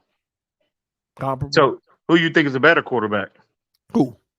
Tua and Jalen Hurts. Hurts so far. I don't know who's going to be the better quarterback, but right now, Jalen Hurts is a better quarterback. You think so? Okay. I mean, he has to be right now. Look at the performances. Look who impacts their team more. Who has impacted their team more? 54% completion percentage. 900 rushing yards. They play quarterback, right? I thought they played quarterback. Is it running back or quarterback? Lamar Jackson played that position too. We're talking about impact on your team. Listen. You sit here and tell me that 54% completion percentage ain't made up by them 900 yards. You sit here and try to tell me that. Well, I will say this. Who has been more impactful for their team? I would say Jalen Hurts is. I would say that. But I wouldn't say he is more impactful, but I think Tua is better. You know, if you're just evaluating from primarily from a quarterback perspective. Yeah, but this is 2022. Quarterbacks don't just sit. Quarterbacks they don't just sit in the pocket. Quarterbacks are now running is a part of a quarterback now. I get it. So I'm sorry, he's more valuable to his team right now, and maybe that'll change. You see how people look at this dude, Aaron Davis. EM equals 2 excuse machine. See, man, these people, they only respond. They want me. You know what? I'm going to turn over a new leaf, TD. You know, I'm going to not engage with these fools in the comments. You ain't got the capacity. I'm not doing it. You know what? Listen, I'm going to pray about that as soon as I go to sleep. See? Before I go to sleep, I'm going to pray and I'm going to ask the good Lord above to really assist me to not engage with these fools, bro, because that's all they want. They want EM turned up. And listen, I don't like to live in that realm. I really don't. Don't fail him, EM. Don't pray to him about something that you know. Before I go to bed tonight, I'm gonna ask the good Lord above to really assist me, because I just can't do it anymore. These people, it's like, bro, I can't fight the whole world. You know what I mean? Oh my God. So I'm gonna do my best. I'm turning over a new leaf. I'm not going to engage with these people. You know, I'm gonna call you out whenever the next time you on here and you entertaining it. By the way, don't forget, you know, it's crazy that, you know, Mac Jones and Jalen Hurts have already been to the playoffs. Well, yeah. Well, I think Mac Jones clearly, has shown more than Tua. I think he's a better player at, you know, again, the season hadn't been played yet, but for what we've seen on a collegiate level and a pro level, Mac Jones, I don't understand the Mac Jones hate in these people. That's only Tua driven. I mean, I get it, but they do not have anything, you know, to substantiate their claim that Tua is the better quarterback. Mac Jones was a starter from his first game to his last game, won a national championship. He broke every record Tua had and Joe Burrow's record, not just Tua, but Joe Burrow's record that he set his last year at LSU, right? Won a national championship game, goes his first year into his first year as an NFL player, makes the Pro Bowl, gets his team to the playoffs, and the players vote him 85 as the 85th player, best player in the NFL in his first year. Mm-hmm. How? Please make that make sense to me. What has Tua done from a collegiate level and pro level that you can sit here with a straight face and say he's a better player than Mac Jones? Well, they only look at Mac Jones' flaws and then try to post them everywhere to justify. It's just like that preseason game the other day where he threw that pick. Everybody all on social media, oh, look at this. The man was 8 for 11 at that time, literally shredding them apart. I mean, making some crazy throws, bro. I don't get I see the engagements. And again, I freaking hate the Patriots. Everything about the Patriots. But at the end of the day, you can't argue with facts. Only a fool argues with facts. And I see these people of our fan base, and it shames me to a great degree when I see these idiots engaging with these Patriot fans, and they're trying to make an argument for Tua. Mac Jones is clearly outshined Tua on a collegiate and a pro level. It ain't even been close. And in this narrative, they want to complete. These are the facts. I'm not emotionally invested with any player on this team. I'm about facts, bro. And these are the facts, and they are undisputed. And I don't get why our fan base keep trying to argue this narrative. And it's shameful. Because I know a lot of them idiots. I know a lot of them idiots in them other fan bases, the Patriots and the Chargers, and they're laughing at us, bro. We want to be the most educated fan base in the NFL. But damn, it's like when we drafted Tua, the arguments that they're trying to make for Tua to this point are, bro, it's just not possible. It's just not possible. It is a shame, but it's what it is, man. But yeah, it ain't like he's been like just Herbert, but he's been solid. He's what you're supposed to have been your rookie year. Actually better. And again, you can only evaluate for what the film has shown. From what the film has shown. And I mean, how you gonna argue with the man? And again, to me, that 100-player list, the players vote on that. Yeah. So the players know the real dogs. They can distinguish the real dogs from the puppies. They know 100% who is a dog and who's not. So when his name popped up at 85, I said, Mac Jones, what? That spoke volumes for me. Yeah. So you can say what you want. As accurate as Tua is, the man had a better completion percentage by 0.1. Better completion percentage and this whole accuracy and all of that. And they want to make the argument about the only advantage Mac Jones had was obviously Josh McDaniels, and he had a better running game. I give him that. But who was he throwing to? Who was Mac Jones throwing to? See, there go T. Rich. So Mac Jones' rookie year wasn't better than Tua's rookie year. Bro, you better stop. Oh, man, bro. See, again, listen, man. I said I was I'm turning over a new leaf, and I'm going to do that. I'm not going to I gotta get out of here, man. The wife waiting on me. Man, it's what it is, bro. But anyway, the season is upon us, bro. If you're free tomorrow, man, hopefully we can do something in the evening. Yeah. We'll chop it up, bro. And hey, man, shout out. Talking about, check the stats. Tua was 64% completion his rookie year. Mac was almost 68. Come on, bro. If you look at per game, he had a better per game average. I don't know what you're talking about. Tua's rookie year wasn't good at all. T Rich is something else. No shade. You know what's funny? Tua played 10 games his rookie year, EM. If he would have played double that 20, he still wouldn't have had the amount of passing yards as Mac Jones. Mac Jones had 3,800 yards. If Tua would have played 20 games, he would only have 3,600. Damn, Mac Jones threw 3,800 last year? Yeah, 3,800 yards, bro. And who the hell was he throwing to?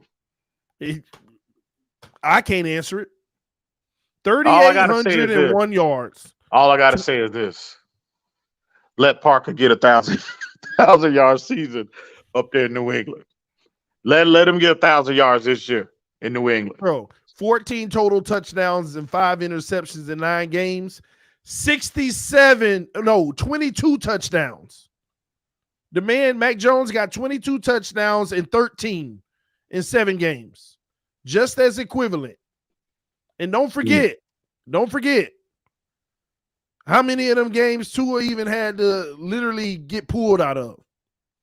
Mac ain't get pulled out of none of them.